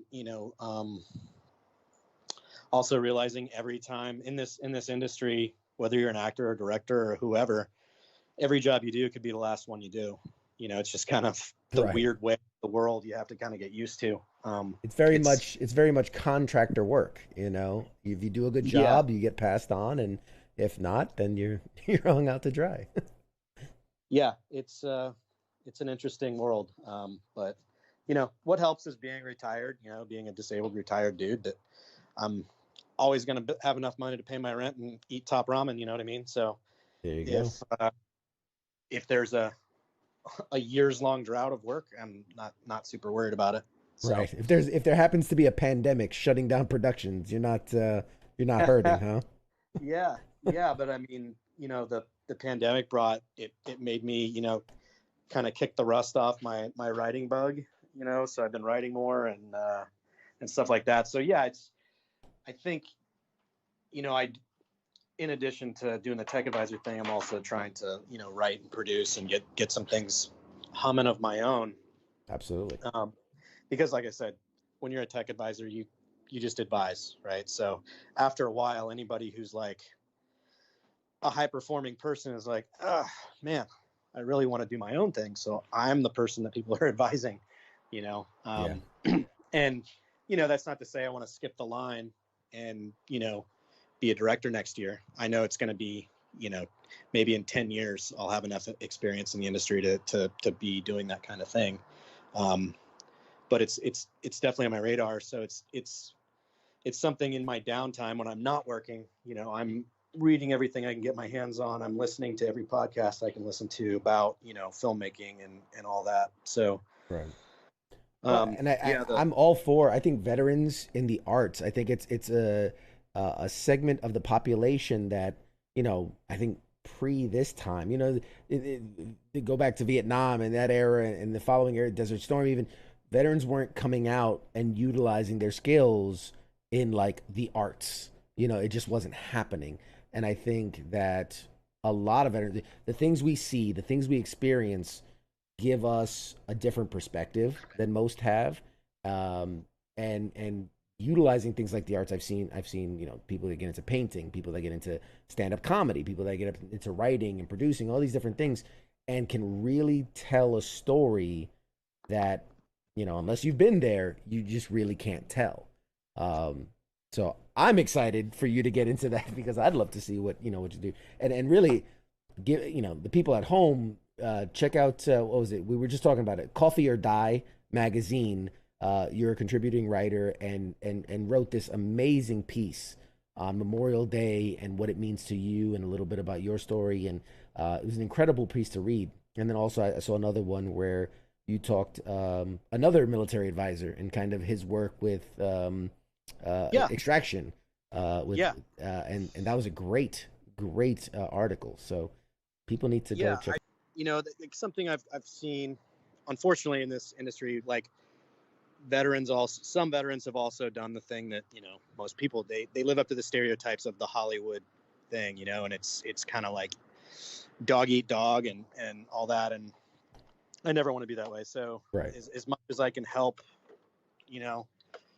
other people work, there's plenty of work going around, and there's Right. no big pot of success in the Hollywood Hills that's going to get emptied. There's enough to go around. So Right. Anybody that wants to be in the industry, I'm gonna try and help them out as much as I can. Sometimes that means being honest, and giving them kind of Being the bad guy. giving some tough love. Right on. I have a lot of people write me, and I'll give them like good advice. I mean, if being a tech advisor, and that's what most oftentimes people ask, like, hey, how do I get into the tech advising? And you heard my story, and pretty much all of them are the same. They're just something happens to happen. Right. But I think a big thing that it is kind of a saturated market. There's a lot of us, and most of us are guys like the guy I interviewed, Chili. He's a 20 plus year sergeant major, special mission unit guy, Yeah. ranger. So if you're coming out of the Army after one enlistment, it's probably not going to happen for you. Yeah. To be honest. Yeah, you were a rifleman that did 3.5 years and got out because they stubbed their toe. You're not going to be on a movie scene, or movie. Right. And that's not to say it couldn't happen. It's just, I don't think that you're going to be that great at it. Just because experience is a big part of it. And having a wide network of people that I've met over the years, I can, in one text message, I can answer basically any question about the military. So if I'm on a set and, there's something with a C-17 or whatever, I can find out the answer real easy. But if there's guys or girls that like are in the military and they want to get into film and they want to use what they've learned in the military to get into film, absolutely encourage them. Get out, use your GI Bill, and go to film school. There's like the biggest thing that I think is lacking in the film industry is just leadership. And if you got out as a fire team leader or a gunner, and you're in charge of 2 people, you still have more leadership in your bones than 90% of the people in this industry do. So that is important, and people gravitate to it. So, even if you're not going to be a tech advisor, you can be, a production designer. You can be all kinds of different things that. Sorry, my dog just saw some. Apologies. No worries. Yeah, there's all kinds of different things that you can do and still use what you've learned in the military. Right. Well, like I told you, we do have a live audience. So our resident jarhead, who thinks he's hilarious, says that's all good and well unless you're a Marine, because our skills only translate to gay porn. So, hey, there's a lot of money in that. There's a lot of money. There you go, Mike. There's a lot of money in that. There is a one question. Do you have, so obviously this is a pop culture. We talk movies, we talk all types of pop culture stuff. Yeah. Do you have a favorite pop culture indulgence? Video games, comic books, movies, TV? I did. Yeah, I'm a movie guy. I watch everything I can watch, anything I can get my hands on. I've recently started to try to watch more TV. Like when I say TV, like series, like Game of Thrones stuff, Sure. like that. And there's a little bit that it's starting to, kind of transcend being TV, and it's starting to just be long movies, which I think is awesome. So, Right. Yeah, Narrative driven, long story form. Yeah. Yeah, I love movies. I love TV. If I were to kind of go and dive into that, I love 80s stuff. Okay.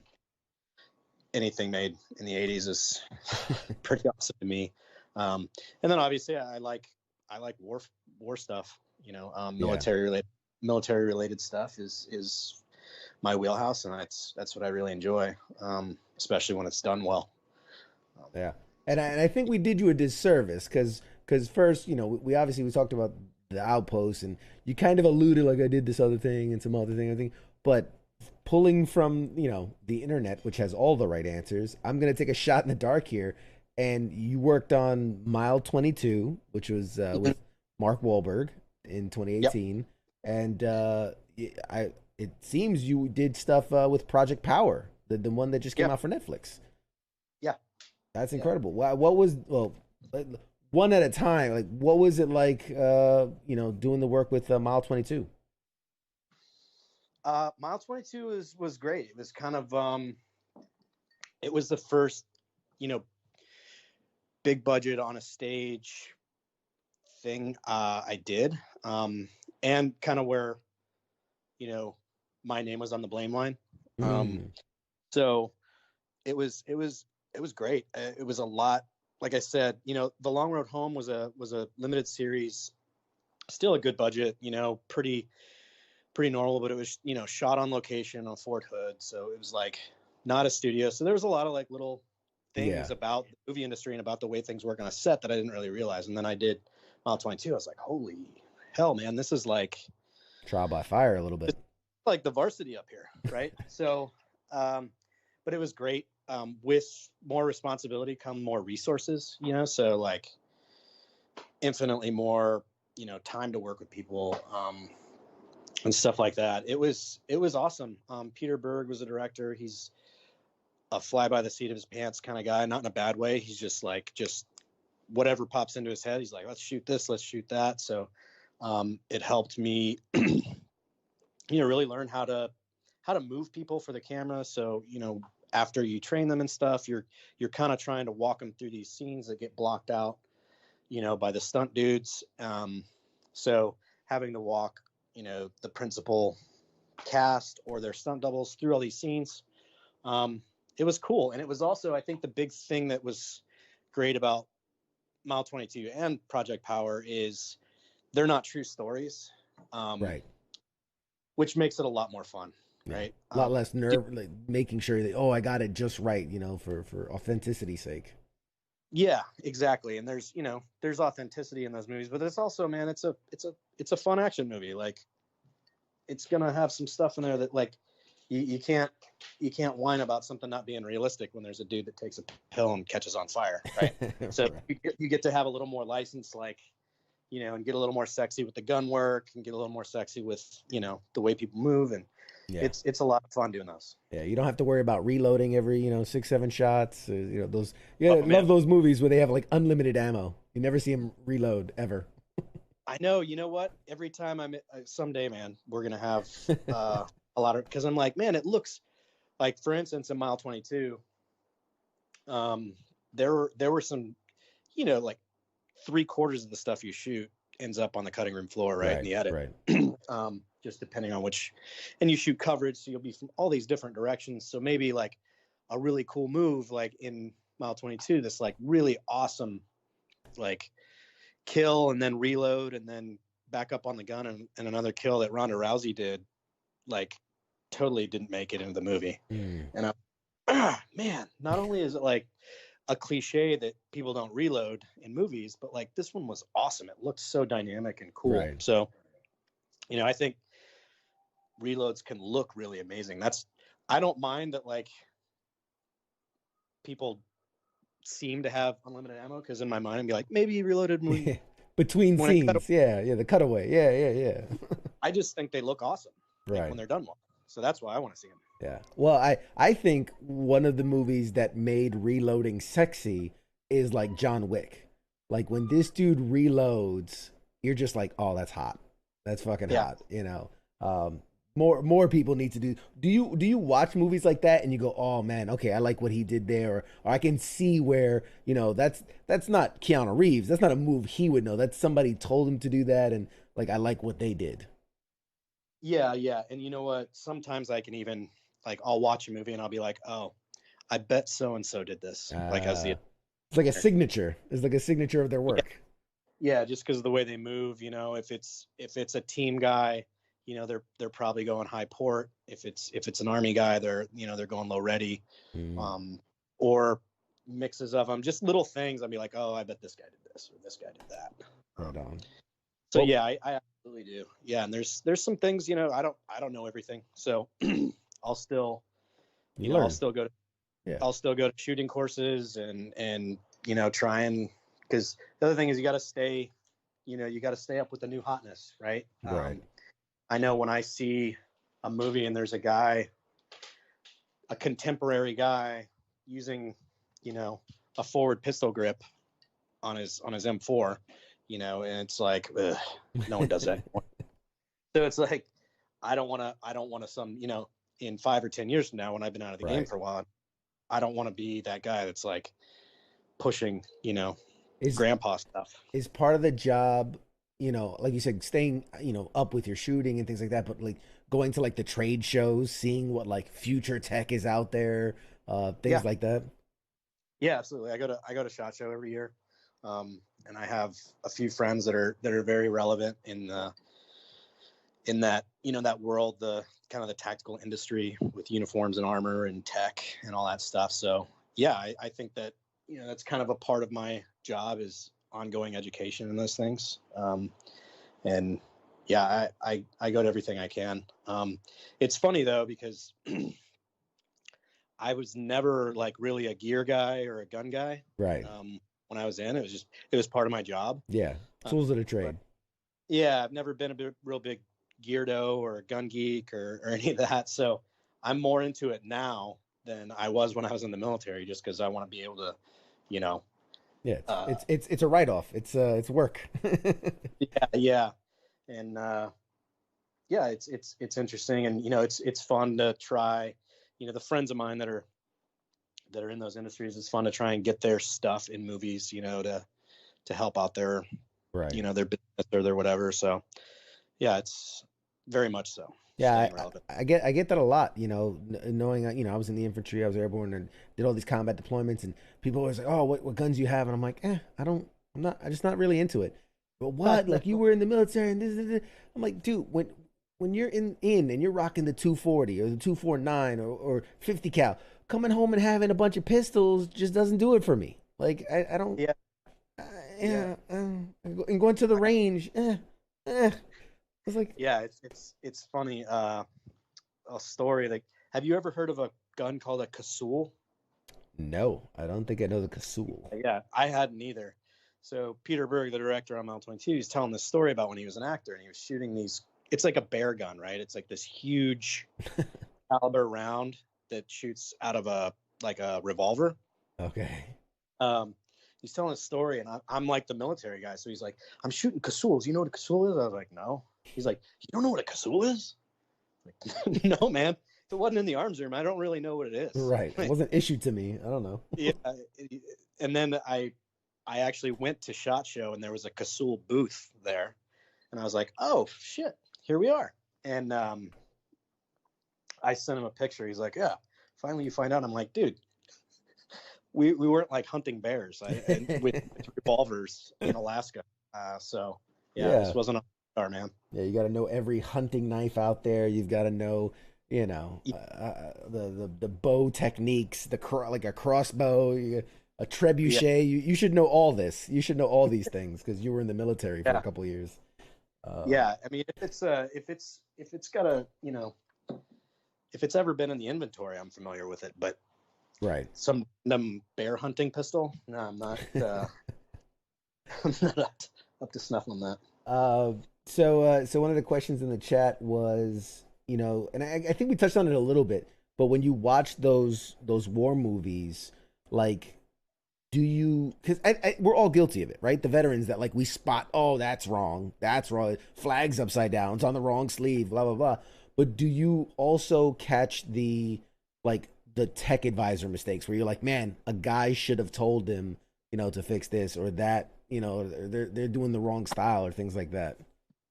Yeah, I mean, there's I catch things, but for me on that end, it's mostly like a taste thing, right? Where I'm like, I would have done this, I would have done that. I don't let it. Like I said, I've done enough stuff now to where I know how those things happen, like mistakes happen. Yeah. So I don't try to get into it. If I watch something, I'll know in about the first 10 minutes of watching it, whether it's going to be good in the authenticity department. Right. And once I'm past that first 10 minutes, I kind of let all that stuff go. Because for me, it's like, I can tell if they tried or they didn't try, you know? And when they didn't try, it's just a smack in the face.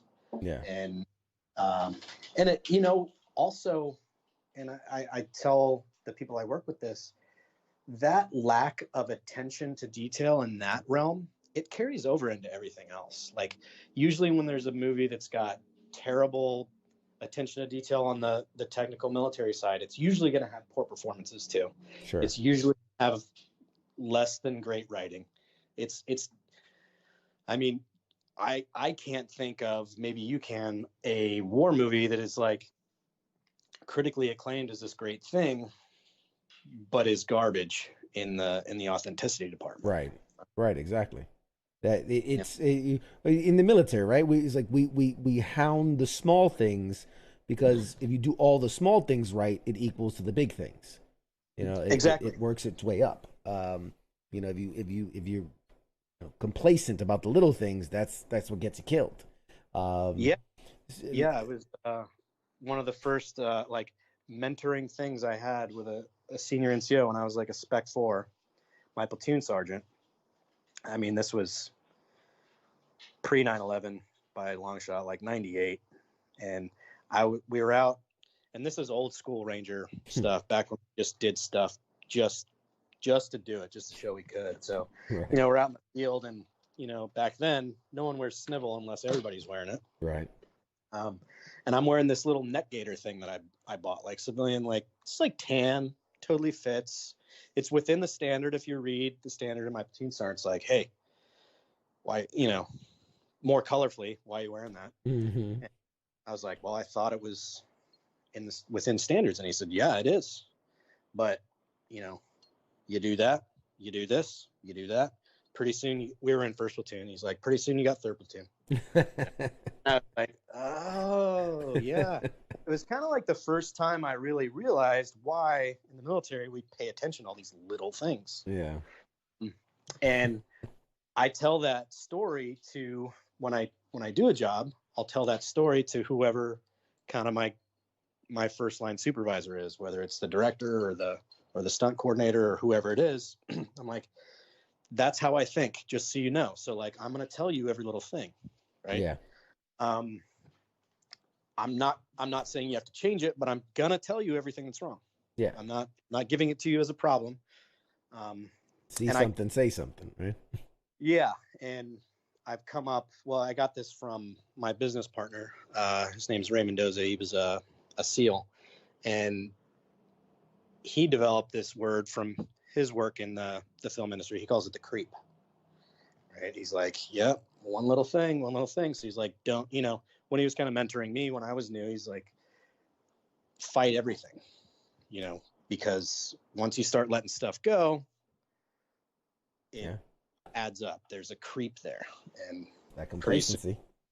Yeah, exactly. So I gotta say, the work you guys did with the Outpost, I mean, as much as it's the director's vision and it's the writer's this and it's the actor's that, but you had obviously a big piece of bringing that authenticity to life. I mean, and I told this to Rod. I said that, you know, this is the closest thing I've ever seen that I can say, like, oh, that's how it was for me. You know what I mean? Because, you know, we see Black Hawk Down, or we see, you know, American Sniper, or these things where they're absolutely based on true stories.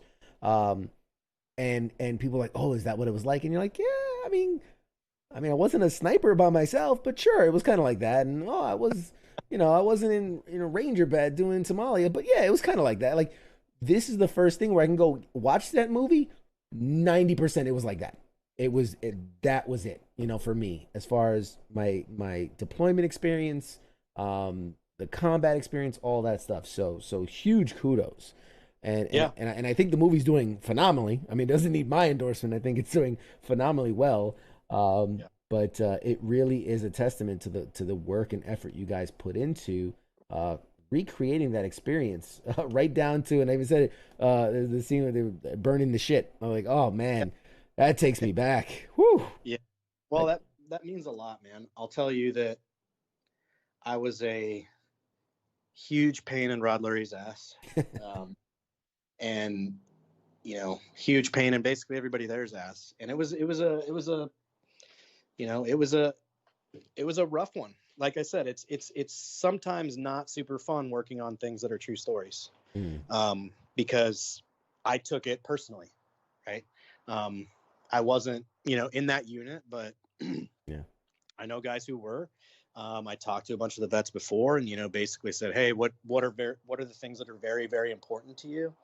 And they basically, to a man, said, just that everyone who was killed is portrayed honorably, and that you tell the truth. Yeah, people died. I mean, this isn't, the true courtroom story where this is a situation where people died. You're going to have people that died there. Their parents are going to watch. Their siblings are going to watch. Their kids who were too little to remember are going to watch. And I can imagine you want to do it justice. Yeah. And, that's where you have to kind of drop the ego and realize that it's bigger than you, and there were times where I had to be a giant pain in their ass to where I was like, all right, maybe this is going to get me fired, whatever. I'm still going to stand my ground here, but to Rod's credit, Rod was, absolutely collaborative. He's been the most collaborative director I've ever worked with. I wasn't, and I say I had my partner Ray was there. There was another guy we talked about before. Henry Hughes was there, who was a 173rd guy. And all of us had his ear. There was nothing too small. He wanted feedback every step of the way, right. To where by a couple weeks into it, we'd do a take, and if he didn't hear from me, he'd be like, "Is anything wrong?" like he thought I was in a bad mood and just didn't want to talk to him. And I was like, "No, it's just a good take, man. Everything looked great. The guys look great." So, yeah, he was. He is pretty much best case scenario for me as a tech advisor in what I want when I work with the director, and that is to, I could bring up things to him even if they weren't, tech advisor related. I'd be, hey, he seemed kind of like this, like attitude or whatever, like things very outside of the normal tech advisor wheelhouse. He wanted to know those things from me because he knew, and from Henry and from Ray, because he knows that we've lived in those environments and lived around people like that. And I think that's a lot of the reason, a lot of the big compliments that vets give the movie is, the banter and the way guys interact with each other. And that's because Rod was open to just being on the, when you're shooting a movie, there's a term called on the day, which is where you change stuff from the screenplay as it's happening, as you're shooting it. So we could give him, dialogue notes on the day that are just, stupid little things, and he would absolutely soak them up and took almost all of them. Yeah. So it's funny. Yes. I read one of the only quote unquote bad reviews that I read. The guy was talking, he goes, a large portion of the movie, it's just, they're talking about random stuff. It doesn't really serve the story, and quick burst of little thing happen, but then long. But I'm like, bro, you're explaining what a deployment is. It's just you just spelled it out. You're saying why the movie is totally accurate, but why being deployed to Afghanistan then sucks. Exactly. I was like that was the worst best review, because it really, then they captured it. They did it. They captured what the feel of a deployment is. Feels like it never ends. Long spouts of nothing, boring, stupid, menial. Oh my God, I can't remember, sitting on some HESCO somewhere and the random stuff, because you're there for 15 hours doing nothing. So the random conversations you have that are just completely inappropriate, and the stupid shit you do. It was so well captured. Yeah, like in the Outpost, those guys having to fight because they didn't agree on who would win in a fight between Mini-Me and Gary Coleman. Right. Like, Exactly. That those things happen. all the time. All the time. It was so well done. Shoot, I had another question for you. I just drew a blank. Okay, here's somebody in the chats wants to know. I'm assuming you saw 13 Hours, and how do you feel that they did with that movie as far as from a tech advisor's point of view? So 13 Hours is one of the movies that I say it was awesome. Looked great. Just me knowing what really happened, it makes me like it. But let's say that movie was, non-specific event that happened in Africa.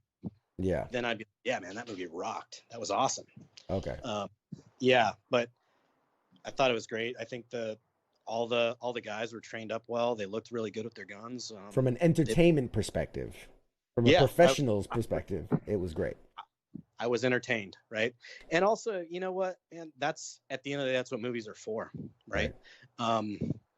So let's say, someone that didn't know anything about Benghazi was like, man, that movie was awesome. I want to learn more about this. Right. And then they're going to go and they're going to get on their Google machine and they're going to research Benghazi and they're going to find out all the things that happened. The true stuff. Yeah. Yeah. So I think that's, for me as a tech advisor, that's why I have kind of a delineation between realism and authenticity is like, you got to make the movie good. Yeah. Right. From a storytelling perspective, it has to be good. Right. It has to be entertaining. People have to want to watch it, because if you watch a movie that just totally sucks because it's boring or because of whatever, you're not going to want to know more about that event.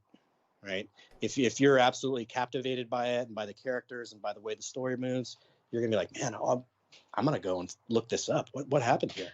Right. So, absolutely. So in that regard, I think it did really well. Absolutely. Yeah. I'm a fan. Well, we're running short on time. I don't want to hold you too long, but let me ask you this: as a person who's had some experience now in movies, when you're training non-veterans, when you be complete newbies, what do people have the most trouble with? Right? Is it reloading? Is it that shooting stance? Is it just, what seems like what's the biggest hurdle you usually have to overcome when working, with first time weapon handling actors? So it's finger on the trigger. Is that what it is? I would. As a theme, there are two things. So you work with two different kinds of people. Like a lot of actors, people don't realize a lot of actors are from the UK, like a bunch. A lot of the guys from the Outpost are from the UK.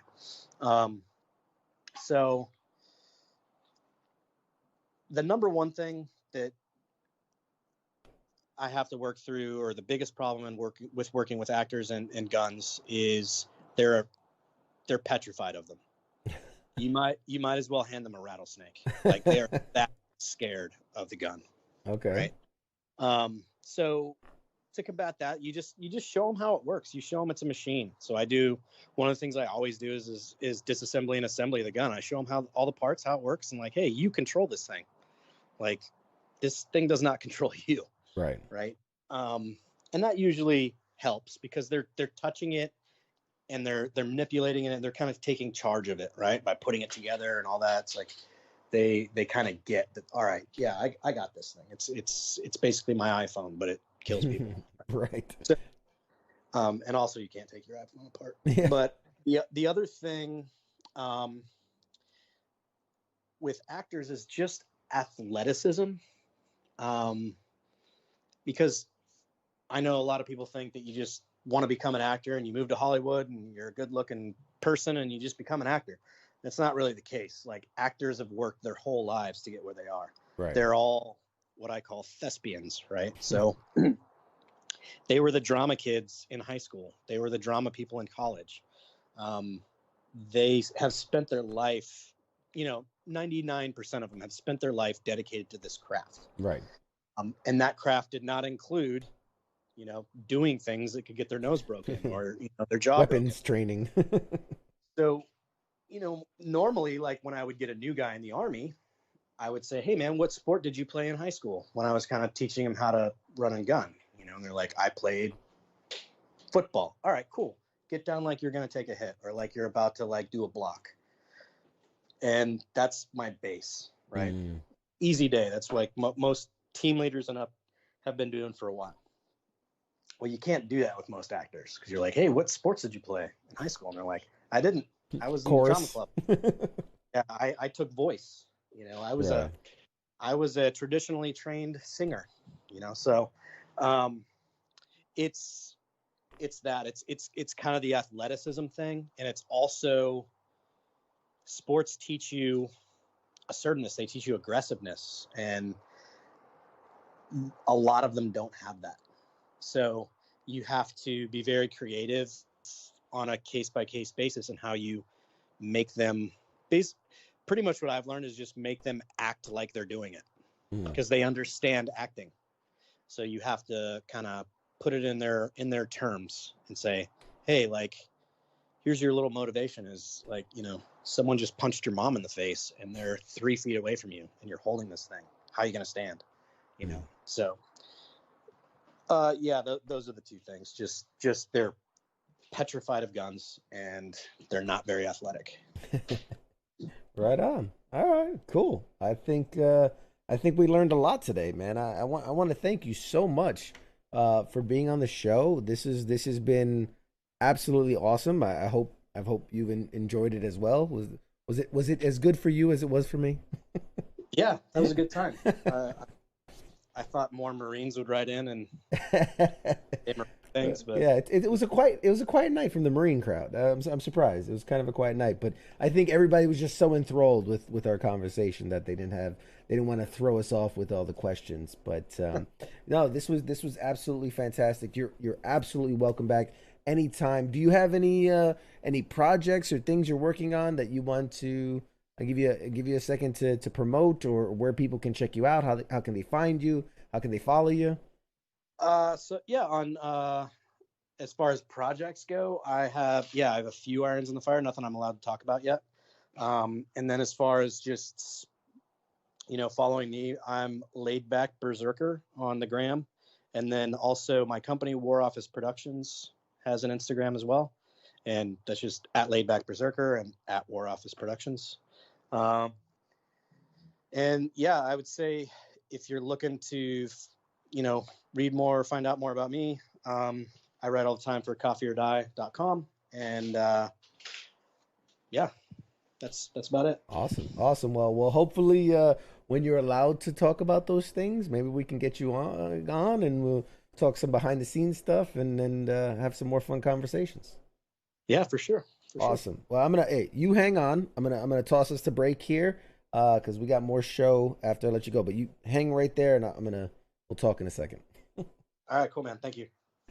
All right, guys. We're gonna take a short break, and when we come back, we still have the big giveaway we're gonna do, and a couple more stories. I'm gonna get Radar back in here, and we'll finish out the night.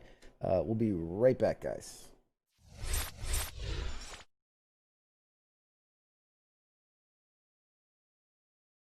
You're listening to the sounds of WTF Nation Radio.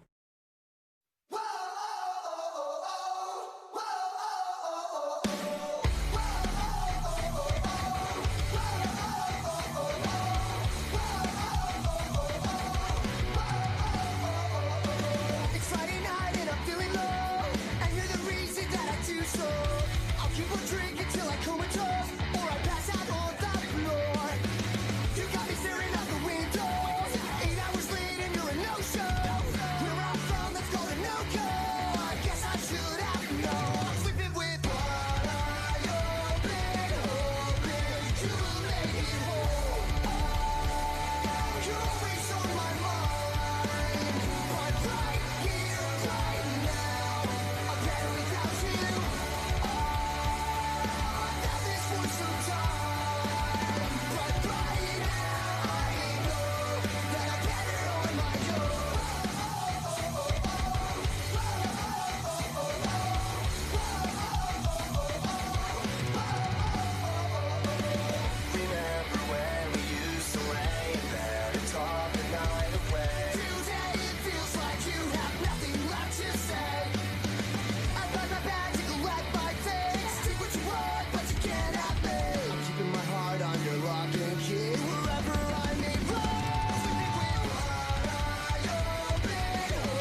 Right here, right now. I'm better without you.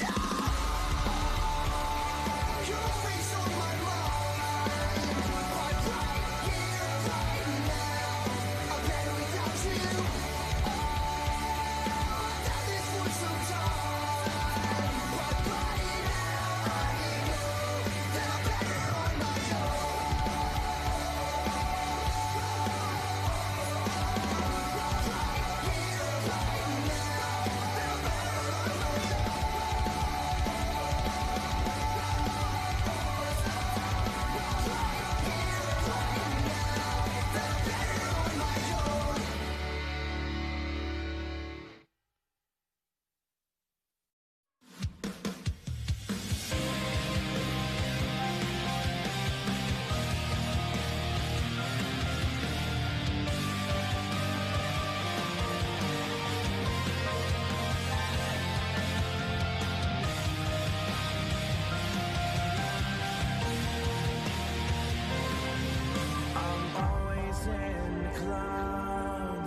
looking up and fading out. Cirrus shapes I found blow me away.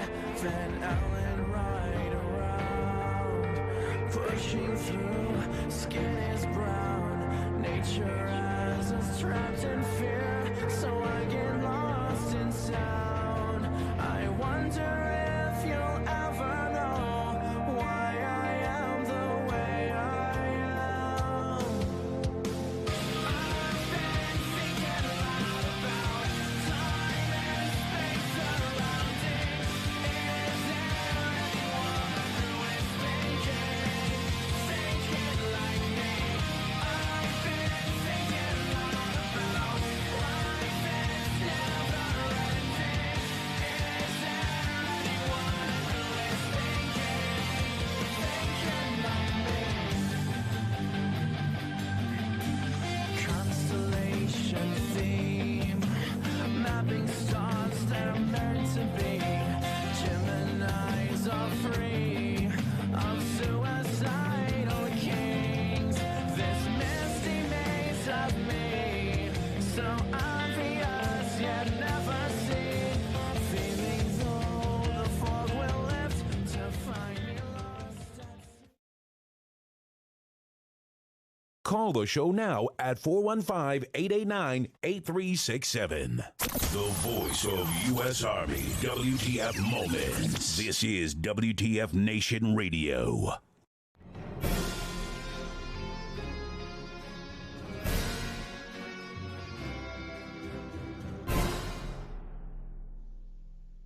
Hey guys, we're back. What's up? How awesome was that? Mr. Raider, I know you're there, buddy. What'd you think of that? I fucking loved it, dude. How awesome. I love it. Dude, I love our interviews. I really do. Big Yeah, fan. we get, big fan of the show. First time, long time listener, first time caller, big fan. No, we get some truly exceptional people.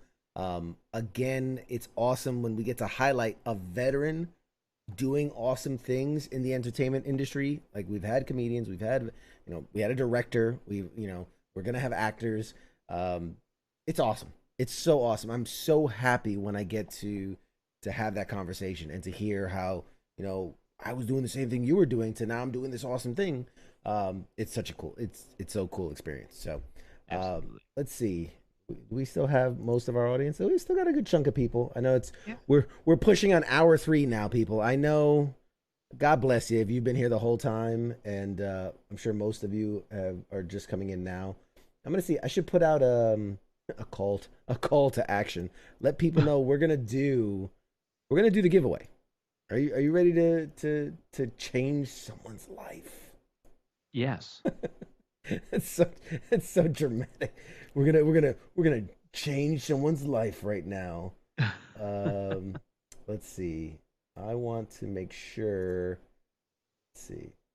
Let the people know. Let the people know. While I type this in, Mike, I see you. The show is like The Stand. It just never ends. God bless. God bless. Tell me something you liked about the interview while I type this up. Me? Yes. What did you like about it? What did you learn from it? I just love listening to you guys bullshit. I mean, it's like kind of what we do. You know what I mean? Like, well, I don't know. I don't want to put this out sounding all nerdy, but like it's kind of like therapeutic in a way. Does that make sense? Like, no, right on. And like, I don't know, dude. Like, same with us, like bullshit. And I mean, I'm sure people listen because we're retarded and they want to hear me fuck up. But no, I mean, it's nice to have like a place where we can highlight dudes who are doing good work, Absolutely. guys and gals, not just dudes. But dudes is a dude it up. We're gonna do this thing up. All right, guys. I'm just making sure we have got everything working here. I'll make sure I got all my buttons are pushed and my things are happening. Let's see.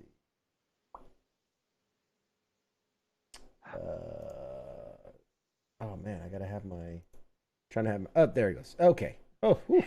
Got nervous there for a second. So okay, so last time we did this, it didn't work the way I wanted to. So I've figured this out now. I'm gonna do a test. This is a test with nobody. This is not to win anything. This is random names that don't even matter. So nobody get freaked out. I just want to make sure this thing works before I do our real giveaway. So let me know if you guys can hear this and or see it working.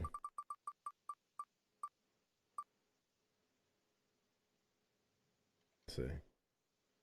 Ta-da. All right. So folks in the chat, if you can, if did the wheels spin? Did you see it? Did a thing happen? The chat shit. Oh, Are they? Does everything happen, guys? Guys, can we get a thumbs up? Did it work? Did the thing do the thing and it worked? Could you see it doing the thing? Am I not sharing now my own page? Yeah, I closed all the. You didn't share your own page. You're like, fuck, sharing my page. This is dumb. I just downvoted my own page. That's good. Crap. I closed the stupid chat. Damn it. So yeah, if anyone is alive and well and can confirm, otherwise I'll just spin it. I don't care. Whatever. we'll just do it. Here we go. So these are all the people. If you guys can see, let me close all these ads and like full screen. No, you want to see all the ads. We want to see what Facebook's trying to sell you. So okay, Is it porn? Can't see it. Can't see it right now. You can't see it right now. You guys can't see this. Oh God, I don't know how to make this work. You heard it, right, Radar? You heard the thing. I heard it. So maybe I don't know why it's not going out on the stream. So can you see it right now? Sorry guys, I'm trying to make this work. Trying to make it work. All right, so I'm just gonna spin it, and I'm gonna have to be honest with who gets selected. So remember, this is not a democracy. This is not. You're getting free things. Hold on a second. Oh, stupid me. Hang on a second. There, that would probably help. Huh? Sorry, guys. I should. God, it's been a long night. I'm so sorry. It has been a long night. It's ridiculous. I forgot to, make it the thing. All right. We're good. We're good. Okay. Oh, there it is. Yeah. All right. So there it be. Okay. So it just says radar on it. Nice. Yeah. Yeah. Okay. Here's the test one to make sure you guys can actually see it in motion and that it's working. And I'm gonna scope my own my own view here so that I can see it. All right, did it? Okay, I'm confirming. Yeah, it came up on the stream. Okay, fantastic. All right, we can finally do this. I'm sorry, guys, that it's been one of those nights. All right, so I've got the full list of everybody who liked and shared the post. These are active members of our community, and we're gonna go full screen. And here we go. Hopefully you see your name on the list, and we're gonna find out who wins the awesome big prize. Here we go. Round and round she spins. Oh wow. Jesus. Too. Like I can see it like real time with the people who are watching it. So I'm like, don't tell me. I'm excited. I want to see who wins. I want to see who wins. Okay, I won't tell you who won. I can see now. I'll wait for your. Good job, Karen. Nice. Karen Leal, you are our winner. And so it was so close to Timothy, Jack, Scott, Denora, Jose, Angie. It was pretty close to all of us. So close. Not 3,000 people. and that I think if everybody likes the way that we did this one, I think that will be kind of how we do them in the future. That will go back to my main screen here. That's how we'll do it in the future. I feel like that gets a nice collection of active members of the community, and those are the people that will be rewarded for being awesome. So, well, I mean, in all fairness, we're all awesome. If you listen on the podcast, whatever, you're awesome as well. Yes, you are. You're absolutely, absolutely. Stay engaged on the Facebook page, and you'll be part of this. Which I might throw out there. I finally pulled the trigger. We have an Instagram. The show has an Instagram now. We do. The show has an Instagram, so It's not real life till we get a Snapchat though. Snapchat. Until we start TikToking, I don't think it counts. Tic-tacking and TikToking. We do have a Tinder page, though, by the way. You do? I have a Bumble page. The show That's all right. It's the little guy. It's your little spinny guy. That's who our Tinder page is. I have a Grinder. That's the gay one, right? Same thing. The show Pop Culture Warrior has a Grinder page, I'm sure. Also, this was a little side surprise, and we had a runner-up prize, a booby prize, if you will. For someone special, someone who's a member of our community. This was a sponsored prize. Someone sent this in as a sponsored prize. So for a lucky viewer, the name that got pulled was Stephanie Klein, and she won this awesome signed picture. I don't know if it's a Tom Cruise signed Maverick thing, and in the back has the certificate of authenticity. That's fucking sweet. Now I will say that this is an official signed Tom Cruise picture. Mm-hmm. Now, if you can read between the lines, I'm saying this is an official signed Tom Cruise picture. Mm-hmm. You get what I'm putting down? Yeah. That's not really Tom Cruise's signature. That's some guy signed this. Whatever. But still, you should have done. What's that? You should have photoshopped fucking Robert Downey Jr.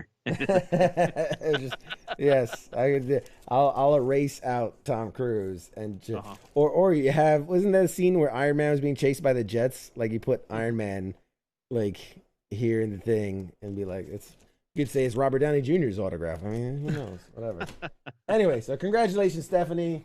That was our sponsored runner-up prize, or booby prize, if you will. Yeah, so dude, that was awesome. Guys, check us out on the Instagram. I wanted to do something different, something fun, keep the engagement going. We'll keep doing the Facebook stuff and the Twitter stuff. And so specifically on Instagram, I'm going to do Memorabilia Mondays, where I share some really cool memorabilia that I've collected over the years. This week I shared my newest acquisition, which were film cells from the Back to the Future cartoon series. You remember? Do you even knew that they had a cartoon series? Yes, because you've talked about it. But I've got film cells. These are actual used film cells for the cartoon. You can actually see the tracings behind it. Really cool. But yeah, so that's a cool little acquisition that I got. They auctioned them off. Do they actually is any animation still like with film cells and stuff, or is it all computer now? No, it's all computers. It's all computers. And even like comic books, which you would consider hand drawn art, is majorly done on computers. Really? Yeah. It's the computers have gotten so good that they can emulate hand drawn work, but make it more efficient. In that, like, I can draw something, and then if it's like, especially if it's animated, you can go, well, here's the pivot point of his shoulder, here's the pivot point of his elbow. Now I can just click and drag and move his arm wherever I want it to go, without having to draw each and every movement of his arm. Like, you draw the arm once, put in the points of like where the accesses, and then make it do whatever you want. Yeah, it's crazy where technology's gotten. And instead of having a room full of charcoals and pens and markers and all that, you have one stylus, and it does all of the things on the computer screen. Well, I knew they could do the stylus drawing stuff. I've seen people do that. Yeah, but I didn't know, like. Yeah, it's a lost skill. Well, you know how there's some recording artists out there who still insist on putting music on vinyl. Right. You know what I mean? So I didn't know if there was still like some comic books or graphic novels. Sorry about it. I'm sure like the smaller developers, the indie developers, the guys like you said that are gonna promote their stuff at a con. They're not gonna be sitting there at a convention with their tablet drawing, right? They're gonna be. Well, they might be. I mean, some of those tabs are pretty fucking cool now. Well, though. yeah, you know true. what I mean? But yeah, no, there's definitely there's always going to be room for like the old school methodology, but in big mass market producing, like if Disney went and did an animated feature, it'd be all on computers. If Marvel's doing stuff, they used to have, like, I went to Marvel headquarters in New York City, and even when I went there, which was in 2013 maybe, I went, and like the guy's like, yeah, this ain't the 80s where we have all the artists drawing in a room. He says everybody works from home and they email us all the stuff. You know what I mean? He's like, the only people in the headquarters now are like the web people. They're doing the web stuff, and like the editors, and like a couple of just random people. But yeah, it's all digital now. Everything's moving digital. Everything. I mean, I guess that does make sense. I mean, it really does. And plus that way you can integrate it with other people. You know what I mean? It will, You don't have to be located in the same place, co-located. You can have, next month's artist is somebody from France, or you have a team working internationally on the same, animated project. It's all that stuff's real they're time. In France in their underpants, drawing comics for us to watch. Pretty much. But all right, that's all the show we have for you tonight. Make sure, like I said, follow us on Instagram, follow us on Twitter, follow us on Facebook, like the page. I want to say, who did we have? I remember we had somebody scheduled for next week. I think next week we're going to try something fun. What do you say? What do you think about if the second hour we figure out a way to play a game with the audience? We do some like Jackbox game or something where the audience can play along at home. What do you think? I'm not against this. You're not. You don't sound like you're for it. I just hope it works. Yeah, you know what we'll I mean? make sure it works. I know, but half the time we can't get fucking Skype to work. You know what I mean? Like, that's not my fault. I'm just saying. Half the time I can't keep this. I can't keep. I can't keep the stream up. We're too. I'm not gonna say I'm a little bit more middle aged than you are, but we're both up there. You know what I mean? We're not the tech savvy 12-year-olds that I have living upstairs. Hey, do you want me to ask my teenagers? I can work some video games. I can work some video games. Yeah, I can work some video games too, but we're not. Do you want to do that? We should all like fucking go play Warzone together. Do you want to do that? We could. I mean, we could probably fill a lobby with. Nobody wants to hear me shit talking while playing Warzone. Like that would be the worst thing. Like, yeah, you know that show Pop Culture Warrior? The guy's an asshole. The guy's a dick, and he's not even that good. He's talking shit. He gets killed. That's all he does. Just teabag me the whole time. That's all he does. But all right, guys. Well, hey, as always, this has been a real treat. Radar, you want to tell them what they got in store? Hell yeah, because tonight you've been listening to Pop Culture Warrior with CQ and Radar. Good times. Good times. We had an awesome guest tonight. Thanks for coming on. Are you gonna send him this when we're done? Because I feel bad. Yeah, I didn't really get to talk to the guest tonight. I'm sorry. I said hi. And I made fun of you. But anyway, and then tomorrow night, Wednesday night's a Donza day, a day of no scheduled activities. And then Thursday, you got Soren's time. Isis Spanky, big Soren stuff, talking all the things United States Army Reserve, National Guard, retired, all that good shit.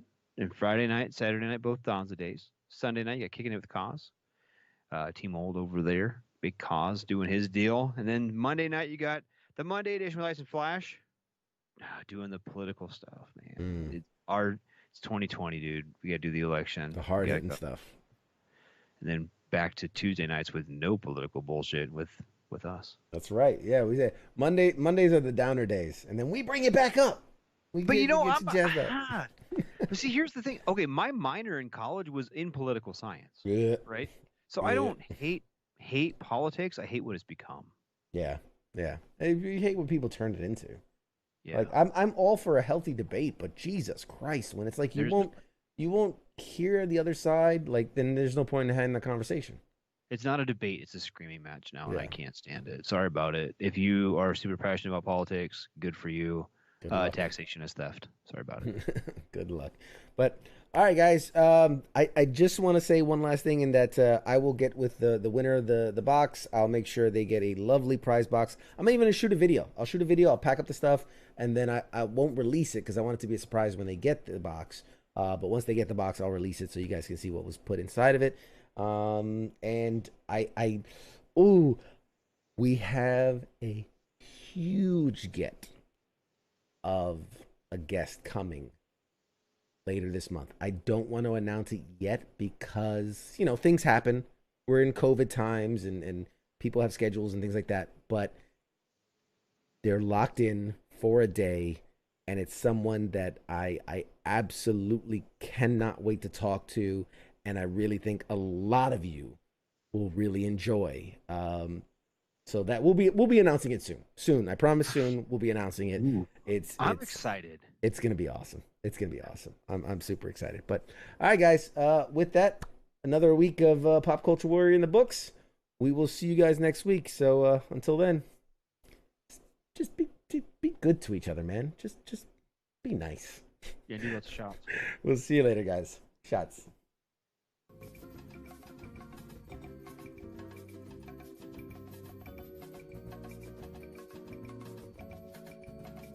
You